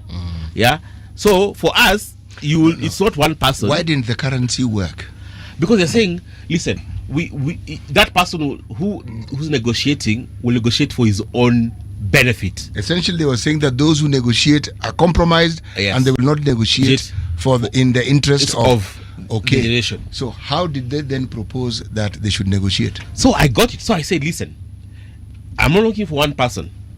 I'm looking for even two people. I am looking for a general. We are a democracy. General representative. Okay, you don't have a leader. Okay, but the people who, as you say, there's an influence. The people who were in the forefront, whether you like it or not, who are coordinating, who would say, "Let us protest," and they'll send X's and Facebook. That's what I want to get on street. You understand? So it's okay, guys. Okay, I get what you're trying to say, but let me give you now. That's why we have this generational dialogue. Let me give you how this world works. This is how the reality of this world works. It doesn't work the way you're saying. At the end of the day, people have to come to the table, and there has to be somebody has to represent you. That is how just the world works. Did they tell you how they would want this No, thing to they work? didn't. Now let me tell you. They didn't, because they did not. Let me So tell they you. didn't really know. No, they knew what they didn't want, but they didn't know how to actually get it. So let me tell you what that's the problem. What they wanted, and it's very simple. It's just that, and you see, you and I and CTA and Bishop here know how life works. How is it that you and I are in the same boat here? There's a very huge generational gap, but at the very least we understand. But Bishop, there's some things that the Gen Zs in their maandamano are asking for. Very straightforward things. For instance, an end to corruption. Yes, and we agree. From the few that I spoke to, or the very many rather I spoke to, they would say, for example, Dr. Makori is corrupt, Bishop Ndeda is corrupt, City Muga is corrupt. So get rid of him, or rather them. Yes. There are other bishops that can be in the position that Bishop Ndeda is. There are other doctors who can be in your position, and there are very many other journalists who can be. Then the entire cabinet was sacked. Walitolewa, si ndio? Na watu wakafurahi. Wakatolewa. Watu wakafurahi. Okay, continue. Then, some of the individuals that the Gen Zs had said do not return. For example, they said, don't return Dr. Makori. Hakusema don't return. No, they just said go. Yeah. Yes. Na walikuwa na expect mtu mwingine ayepe position. Mimi sasa, movie this one came in. I said, sasa simutaka mtu mwingine. Wewe basi kuja. Nani? Wewe kuja. Movie nakuita kwa meza kuja, then say mimi sitaki. So, I mean, how you helping me, movie? Sasa huyu mtu hakuwa anataka umuite hivyo. Yeye alikuwa anataka in your wisdom as the president. I figure out who. Exactly. No. That thinking is faulty. You've already faulted the leadership of this country with what they are doing. Yes. And then your default position is to now let these people whom you faulted make decisions again. When you have an opportunity to actually make the decision, and then you abdicate, because that's what they did. They did that. abdicated. Yes. The time that the one term and the Ruto must go slogan started to take shape properly, because Ruto must go was there even before the maandamano. But the time it literally took root, ile vizuri sasa, and it became a proper slogan, was when the cabinet was rehired, or rather some of the people in cabinet were rehired. No. So let me tell you something, because we do social monitoring. So I can account for you the exact time. The exact time, what was being said, who was saying it, who was pushing it, the hashtags. We have it on record. Yes. I'll tell you what. That's why I say they kept on changing the goal. When the finance bill was toppled, that was the main thing. Yeah? When I can tell you, there was saying no to finance bill had, between a month's time, had listened on social media platforms, mentions 1 billion with a B. Billion mentions. But that's what we do. So I can tell you exactly what was happening. The moment that finance bill collapsed, it moved now to what you are saying. Sack this without corruption. So they changed. Now it was not finance bill. So that's why? Which is hold accountable government, which is I agree. Actually, all the asks that they were saying, it is constitutional. Even me, I was in agreement. Yeah, we need to reform government. There's accountability. Governance, I agree. Fine. The president says, okay, nimewasikiza. Mtaka watu waende? Haya basi. Waende nyumbani. Kaenda home. Then they now, and now listen to me very careful. The moment the cabinet was sacked, that is when the hashtag Ruto must go started trending. Do you know how many they were? Within a week or two, there were 600 million hashtags, mentions, organic, of Ruto must go. And this is before he even appointed a This is way before. This was before.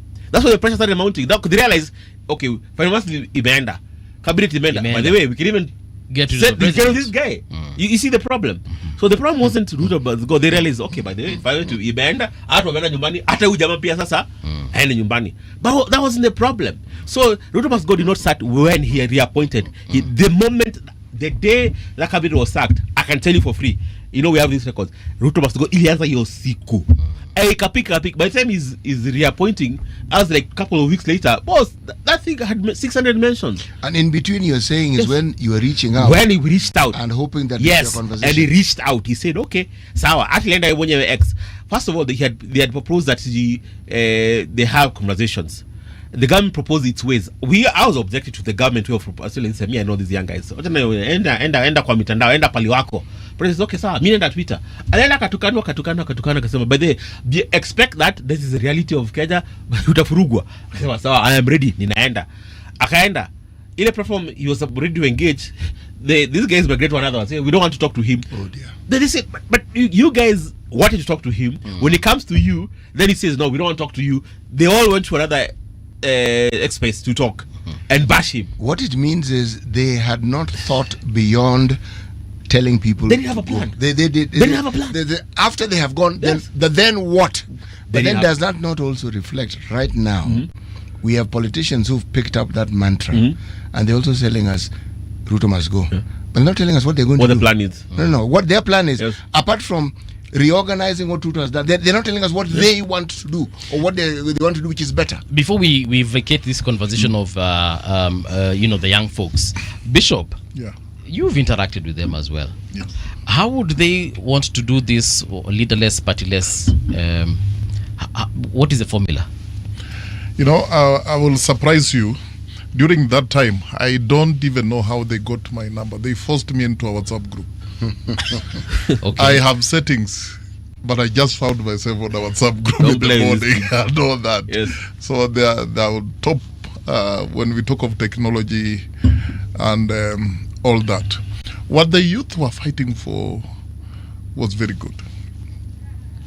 But then they didn't have a plan, as he says, the continuity plan. Because by now, it would have been a movement that would really have saved this nation from many things. But when they lacked leadership, everything was okay apart from the leaderless thing. Very true. And all that. And when the president tried to meet some of them, the other group comes and say, we don't recognize those people. They're not our leaders. He met them on X. Yeah. They say we don't recognize those people and all that. But let us appreciate that they opened Kenyans' eyes in a way. They did something. It is unfortunate we had to lose some lives and all that, but they send a signal that Kenyans are watching, and sometimes they can get tired with the situation. But it is unfortunate that we have to wait to a point where people get tired with the situation, and then we lose lives and all that. You have talked of opposition, and indeed, even myself, I have a problem with the current opposition in Kenya. Because if you say Ruto must go, why? Explain. Say we are saying you have failed in this place, and in this place. And when you're in opposition, offer solutions and say you have failed in this particular area. If I was the president, this is what I would have done. This is so that people see leadership in you, because people don't want leadership that just say you must go. Then when I go, then what? Offer leadership. And that is why they are being caught in this message we're seeing, like the Mutahi thing. I will keep on mentioning that, because he has nothing to offer. The only thing he has is to hate somebody on tribal lines. But you don't say that this person did not get this right. If it was me, this is what I would have done, so that people can compare notes and see your leadership and see what you can offer better than the other. So the opposition, I would advise the opposition to stop making noise and offer solutions. Up to this point, I'm only hearing noise. I've not had something constructive. I've only had things like, if you don't subscribe to my politics, you will never be elected here. Is that what Kenyans wants to hear? And when you say that, you are just falling short of saying, I'm tribal. That this is my backyard. And all that. Why can't you speak of somebody, if you're coming from Western Kenya, for example, say, if you not do ABCD, you will not be elected in Mombasa. Why your backyard? So is that what you're going to offer? Yeah. Is that what your government will offer? So opposition, they should plan themselves and speak clearly as a government in waiting and say, we have ABCD to offer. This is how we can turn around this nation. This is how we can turn around the economy. This is how we will fight tribalism now that the cat is in their bag. This is how we'll throw it away from our bag and all that. So those are the things that Kenyans want to hear. Yeah. But I think it is time now Kenyans begin a movement. One Kenya, one tribe. From what has happened, a movement must be born that will preach one Kenya, one tribe. And so that we get rid of these tribal leaders. We don't want kings, we want leaders. We want leaders who will take the nation to the next level, who will offer solutions. The one in place, I don't agree with so many things with President Ruto, but he's the one in office. He's doing what he thinks is right. He's doing what he thinks he is able to implement. So if I say this is not right, I should also be able to point out and say this is why you are wrong. Yeah. And add also and say this is what ought to be done. Yes, exactly. Dr. Makori, you actually were to respond to CT. Same question I think the bishop has responded to before I went back to the whole Gen Z issue. Yeah. You know, history has proven something, Mbuvi, that no people can rise above their leaders. Yes. Nations rise and fall on leadership. Yes. It's just a true reality. We, all of us, nostalgically remember, and sometimes it's funny how human beings work. Sometimes we could have a problem with somebody, but all of us nostalgically remember the third president, His Excellency Mwai Kibaki. And generally speaking, we agreed, there's a general agreement in the country that he fundamentally shifted a few things. Shifted many things. Actually. Yes. Yeah, there's a fundamental shift in terms of governance. Even in civil servant, trust me. That a few things didn't go right, but he fundamentally shifted other things and set this country in the right trajectory. How I wish what he did was followed up, continued. Would have been radically different. Unfortunately, we have the election cycle is 5 years and so on and so forth. But what I'm trying to say is, in the history of our country, it has been proven that when the right leader gets to power, things can change and do change. We have evidence, especially on a fundamental level. That's important. So I want to remind Kenyans that we need to see beyond our ethnic lenses and leaders and see who is right. Can I give you a perspective, Dr. Yes. If I go back to the Jomo Kenyatta presidency, yes, that cabinet was a cabinet of equals. If you look at the people who were there, yes, the president, his deputy, yes, these are people who by and large were equals. Very true.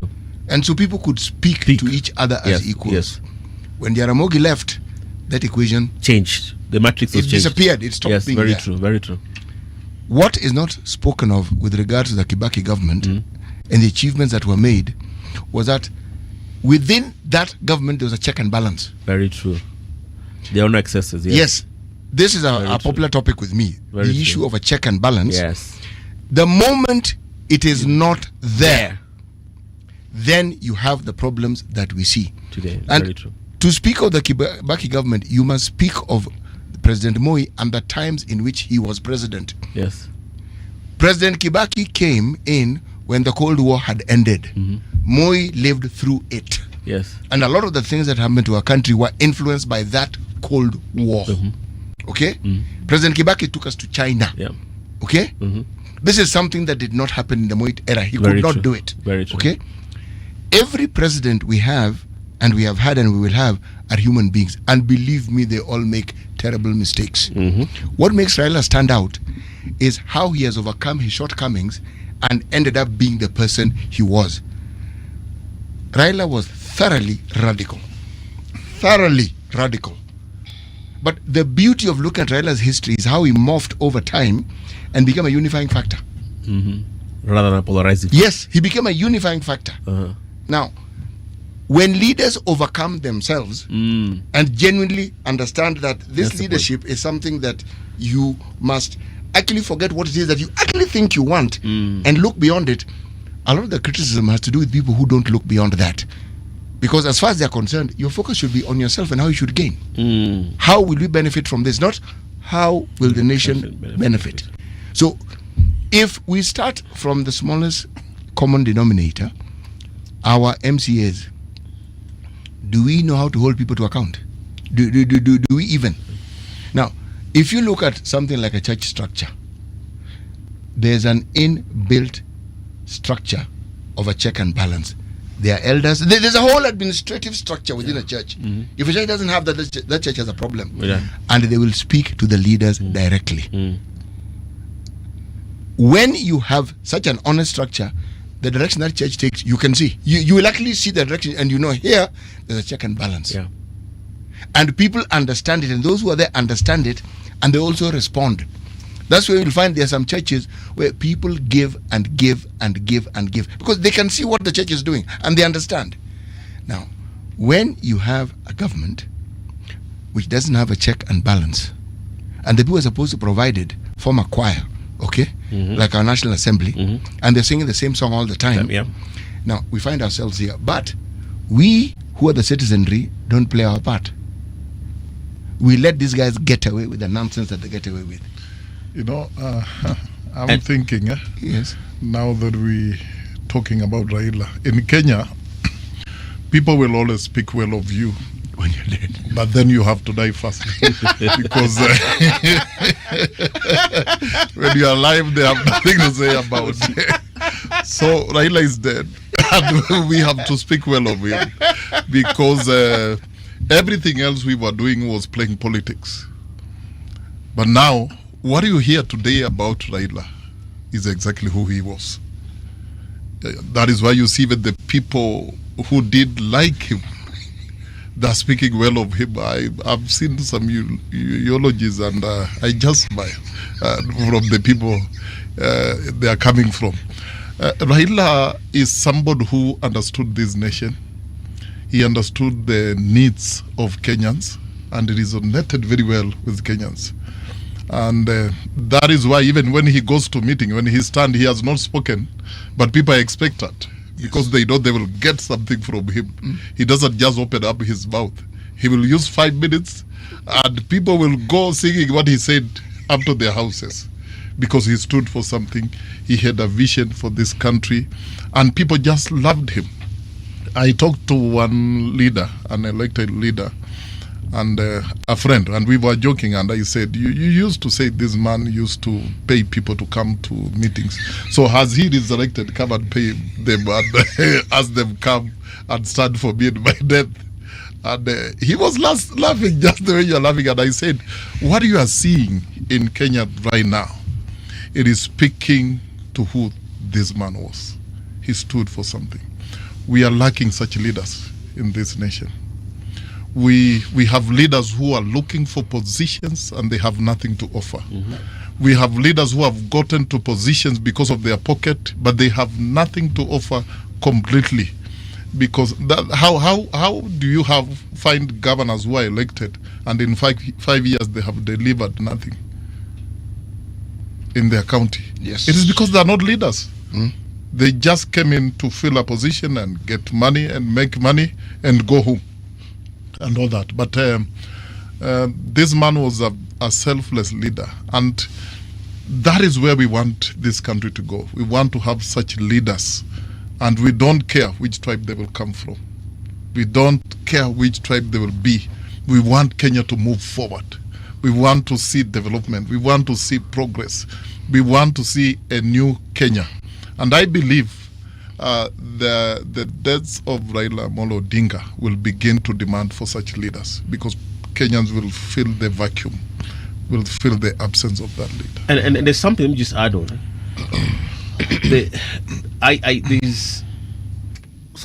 In terms of elective seats in this country, I would predict, given the current sentiment, there will be a wholesale rejection of elected leaders, especially members of parliaments, MCAs, the way you said it. And I think 90% of them have just gone home. Okay? Because a wholesale rejection of status quo and other things have gone. But let me sober up Kenyans. So because there's a pendulum swing. Human beings are like a pendulum. We seem from one extreme to the other. We don't correct the issue. We feel, because if it's, right now in this room, if it was hot, like I see maximum cold rather than right temperature. You understand? Because I react. Hey, if it's super cold, maximum heat, so we don't regulate, moderate ourselves. And here we need to first of all go beyond the slogans, beyond one term or two term. We need to go beyond those stupid slogans, all of them. And to what you're saying, because we need to sober up ourselves, because you reject 90% leaders. The question, who are you replacing them with? Yeah. I'm not defending those who are here because they will go home. That's fact. They're going. But I just want to say this: as you're doing it, because you said Bishop talked about leaders, be careful who you're replacing them with, because you might be jumping from the frying pan to the fire. But then let's consider for a single second. Yes. If you look at the attrition rate of our elected leaders, we replace them. Yes. If you do not hold somebody who has that amount of power to account, our system will corrupt anybody, chief. Very true. Somebody, the people who are elected usually are good. They have actually shown signs of doing good. In some cases, it's because they support a certain party, so that goodness isn't really looked at. Yes. The party is considered to be good, so you go with that good. But some are elected because they have a good track record. Not everybody is strong enough to actually fulfill the mandate of their jobs. That's why they're held to account. Laws are not made because human beings are good. It is understood that our inclination, Intrinsically yes, evil. the heart is evil above all things. Very Yes, true. yes. So you have these laws; they are created so that you can be kept in check. Yeah. And laws work when the pact that we have with our constitution and our laws are understood that we have agreed to obey the law. When the example of disregarding the law is shown by a president, Uhuru began this trend. Yeah.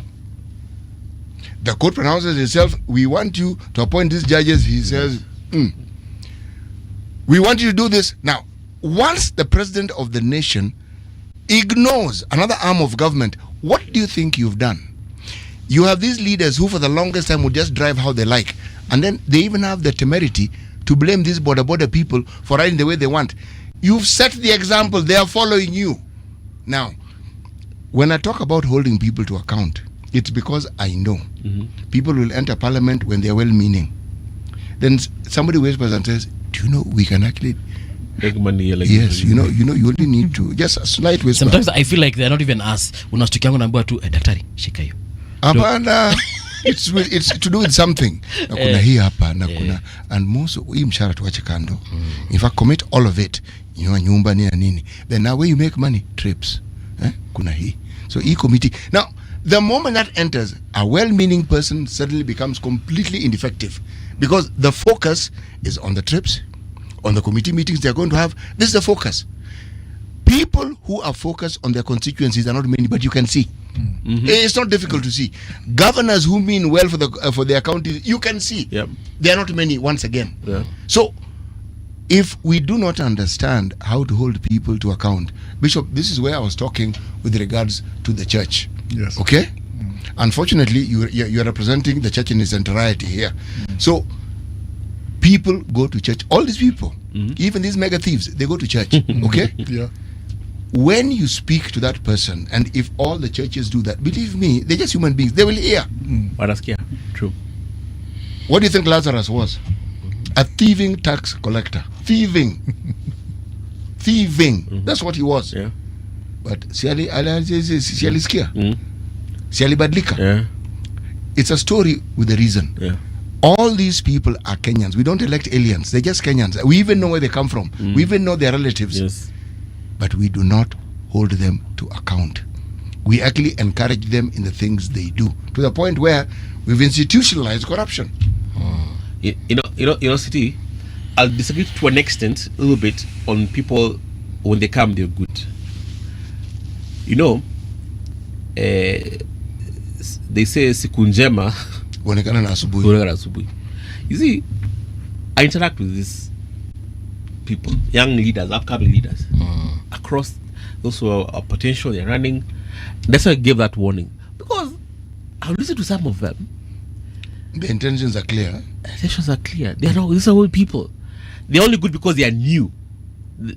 So that's only, we assume because they are new, they are good. No, Daktari, I have to speak nicely. Yes. for a simple reason. Yes. Okay. Yeah. Many of them start off with good intentions. To be honest, Okay. I also interact with the politicians and I listen. The commercial element of their politicking is something that creeps in. And many of them tell you that it is out of necessity. True. And that, in my opinion, is nonsense. Why it is nonsense? There are people who are elected and they do not go that commercial way. Yeah. So I don't need 10 people. I just need one One person, and I know it is possible. Yeah. But why I'm speaking nicely is this. I never miss an opportunity to kick members of parliament in the teeth. For the simple reason, they're a really thoroughly useless lot. Okay? But when they get in, surely there's a large number of them who you look at, you can tell they're well-meaning. They're not utterly, completely irredeemable. Right now, there are very many who are completely beyond redemption. Yep. But there are those who, when you look at, this person actually means well. Yeah. If this ecosystem was different, but the ecosystem is the same ecosystem they serve in. We are the ecosystem that hold them to check. If we don't hold them to check, they will not hold the executive to check. It's not complicated. That is my view. That's what I was going in this sense, because City, these people, rightly would say they're not aliens. They come from our midst. And we know them.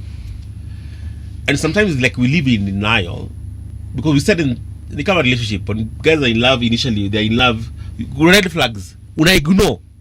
una ignore tu. You ignore. Mbuvi, you know things. But you ignore because love. Mazee mkiingia hapo, you realize this is the devil. Now you realize, but see, you didn't see those things. Zilikuwa, but you just You for some ignored reason them. you're delusional. You ignore them. What I'm going to say, the people who are upcoming, with whatever faction they belong to, let us not ignore certain things. Let us ignore certain red flags. Let's not be dismissive. Our accountability does not start when they get to power. No, Mbuvi. So accountability starts right now, before they get into power. Secondly, you see, we have institutions. We have more than enough laws in this country. We have too many laws, even if you have to ask me. And new are still being signed. We have institutions that can do that power. You see, Bishop's talked about opposition. We all in Kenya, we talk about opposition. But in a constitution, we don't have opposition. We have institutions that hold each other accountable, which we've neglected. Now we've gone back to default settings of opposition. Yeah, you understand? That's why these guys are doing what they're supposed to do. That's why they can't do it what they're supposed to do. Because it's not their role. These guys are busy just making noise. They're doing what they're not supposed to do in the first place. You understand? Because it is institutions that hold. We have institutions. We are supposed to be held accountable by institutions, which we've neglected, which we've not only neglected, we've weakened them for the very purpose of impunity. Do we believe in institutions? No, we don't. Now, Kibaki did. That is why you say checks and balances happened. You understand? He built institutions. Now we've gone the opposite way. So what I'm trying to say is simple. The 2027 is coming, and we're crying about leadership. What I'm saying is this: that regardless of who we run or who's in the ticket, let's not ignore red flags. Accountability begins today before somebody gets there. Kama uona shida hapa hivi, hiyo shida itakuwa amplified. Power just brings out the true nature of somebody. You understand? If somebody was a little bit corrupt, they will be amplified 10 times over to see who they are. And they are good people. Those good people, there are few of them, we should be given, because as you say rightfully, the governors are doing a fantastic job. Moranga is doing an absolutely fantastic job. Not perfect, but he's way above his peers who are busy looting. And the money he has is doing something for his people. You understand? Just an example. Yeah. So I'm just saying, let's be sober as Kenyans, because tunalaumu watu, tunalaumu viongozi ndio. Oh, this. But how did they get there? They're not dropped by aliens. We elected these people. They are our people. Yeah. So it is our duty. If the country is messed up, it is us who messed up because we took them in power. So let it be a sobering point, especially with the death of Raila, that, you know what, let's get sober people like we did, regardless of external factors, and then now we can say, you know what, this is where you start, this is where you need to go. Because other than that, we'll still be here. Do we actually believe that leaders should be held to account? Do you actually believe that the citizenry and the voter absolutely play a role in holding leaders to account? Yes, but see, I believe so. But you see, for you to hold somebody accountable, that's what I'm asking. Yes. Do they believe that they should hold leaders to account? Kenyans, no. Yes. They don't. Precisely. They don't. Actually, don't. I'm thinking of something. Yes. Yeah, accountability in leadership in this country is going to be a problem for a long time. Do you know how easy it is to remove a governor from office than it is to remove an MCA and an MP? Because you see, these MPs, they're the ones who create these laws. Yep. And they will not create laws that can net them. It is very easy to remove a governor from office, but it's very hard to remove an MP from the office. You remember the integrity chapter, for example. They looked at it and they said, we are done. And they say, how can we water down on this thing? And they said, we add something until proven guilty. So they will keep on appealing a case, and before you know about it, 10 years later, yeah, he's still in power. He's still in power and all that.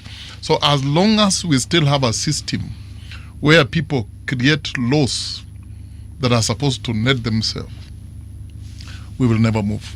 We will never move. The MPs will keep on hiding in laws and all that. You see, for example, we were talking about the cybercrime bill that they came up with. Do you think there is an MP that can be netted with that? They're targeting a poor man down there who cannot raise 20 million so that they silence him completely, not to speak. When you think of 20 million, you think twice whether you are supposed to speak or not. And for them, as you say, the system creates money for them. He will do what he wants to do, and he will run away with it because it is just about paying 5 million, and that one will be done by a check without thinking twice because the account is solid. So Kenyans need to begin to think on how best we can come up with laws.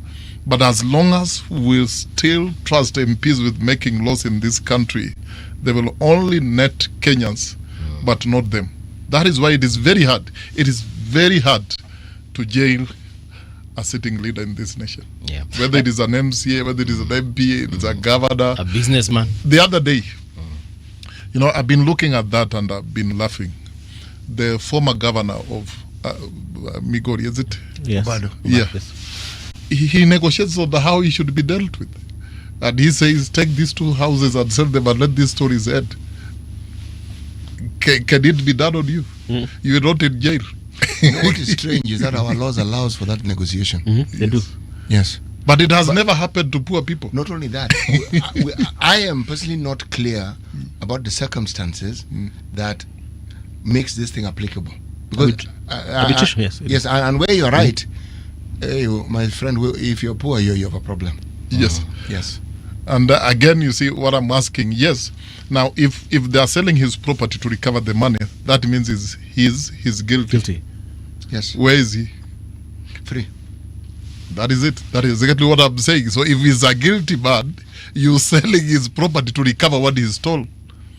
And he's free, moving outside there. And most probably he will buy in the next election. No, him he can't. He's had his 2 terms. Maybe he can vie for Something a Senate position. Yeah, for something else. Yes, That he is can. what I'm saying. He can. Yeah. He can. You see, that law is not as strict to them as it is to us. Most of the people in prison are people with petty offenses. Very petty. Actually, there are very many people who were jailed during the COVID times because they were out. Yeah. After the hours. Na kwamba kazi tu. And one couldn't consider that you found him walking because there's no mat. Not only that, where he has come from, yes, he can only afford to walk. Yes. So he is trying very hard to get home. Yes. But he can't, because to get home he would need a matatu, and he can't afford a You're matatu. fair, no. Or he'll afford the matatu and not eat. Yes. So we have a comment here coming from Atticus. Atticus is saying, I've noticed the only people talking about tribe are the older generation. Any young person talking tribe ni mtumwa wa one of the wazes. The youth are not interested in old narratives. They know who the enemy is, and it is the entire political class. And actually this one, because you were saying that you met these folks and you tried to ask them which way forward, then they could not pinpoint someone who will actually sit at the table. Looking at what Atticus has said here, so for what will happen, because they do not want anyone to represent them at a table. So do we say that we forget about them and we just forge the country and listen to the multitudes of crowds that they hold in the streets? First, the premise, the point Atticus has raised to begin with is not accurate. You know why? Because even the youth are very tribalistic. Okay. Extremely. And go out and hang out in a joint club. You take a young person who's when tribe gani? They do a stereotype. They want to profile you so they know how they behave. Because when the movie wakawa la kwanga hivi. Ya luo wanga hivi. So you're already profiled. And I hear that question a million times. Believe me, from young, these are Gen Zs. These are people in their 20s. They will ask me, so what do tribe gani? Because maybe they can't play my accent or how I look, so they're not really sure. Or they're not sure of they're the not last sure. name. Yeah, so they want to now put you properly. So that's not true. And on the other hand, to what your point is, you see, you there was a clip that went viral during that Mandamano 2024 of this young man said, Mr. Kigua president. Remember that clip? This young man said, Mr. Kigua. Okay, fine. At least you don't want to be. That is good. But this constitution which we gave ourselves to, it says power it belongs to the people, has said that now people delegate that power to representatives. That's how it is, because all of us, 50 million Kenyans can go to parliament and pass laws. 50 million Kenyans cannot be in one office. So we've chose to delegate our power, sovereign power, to certain people, individuals. So we have to be consistent with that's what I'm saying. The young people, and engage with them. You have to be consistent. Yeah, they need to delegate their power to someone. They have to. By to the someone. way, they actually are consistent if you think about it. They're anarchists. They just don't know. Anarchists. No. I'm not saying they're destructive. Anarchists. Yeah, I'm I know. looking at the term from a political perspective. Yes. Because they're the ones who don't believe in hierarchy. Yes. They don't believe in government. They don't believe in all these things. They don't believe. It's actually the term that describes them. It's not that they're people who are seeking destruction. No. But I know what you mean, anarchist, politically speaking. Politically speaking, they represent that particular ideal. Now, and it is an ideal. But guess what? So even in the wild, in the animal kingdom, there's order. Yes. There's an alpha male. There's females. There's animals, the herds, the prides of lions. There's a certain order. Order. Nature. And there's hierarchy. There's hierarchy. Now, anarchists oppose hierarchy. It's just how it is. You understand? So if animals by themselves, animals have their own hierarchy which they respect and they all go up with and grow up with, and brings order in what we call the wild. So how come we who are civilized in our civilization just kind of some sort of order? You understand, Mbuvi? So we gotta be real here. This is a conversation which we must have. Yeah. Gentlemen, we've come to the end of the show. Bishop Hudson, thank you so much for coming through to this conversation. Daktari Makori pia asante sana kwa kukuja na kujumuika nasi in this conversation. And we invite you again. Once your commissionership is done, come over. Mimi nakuja na I think hiyo ukumbi soon enough I'll naingia hiyo ukumbi. I'll try to sort it out. Yes. Yeah, politics. Yes, I'm thinking. Why not? Bishop, Why not? You have a communication network yourself. Yes. Tuite pia tuwasiliane na watu wako. Yes, we will do that. And we will come. Yeah. All right. Yes. All right. Till tomorrow, folks. See you.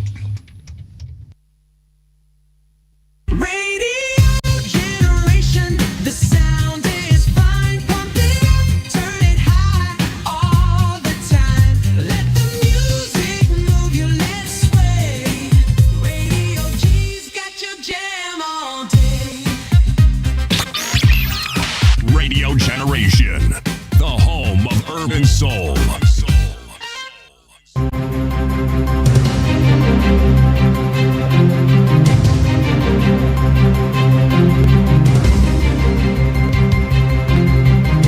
This is the Radio Generation News.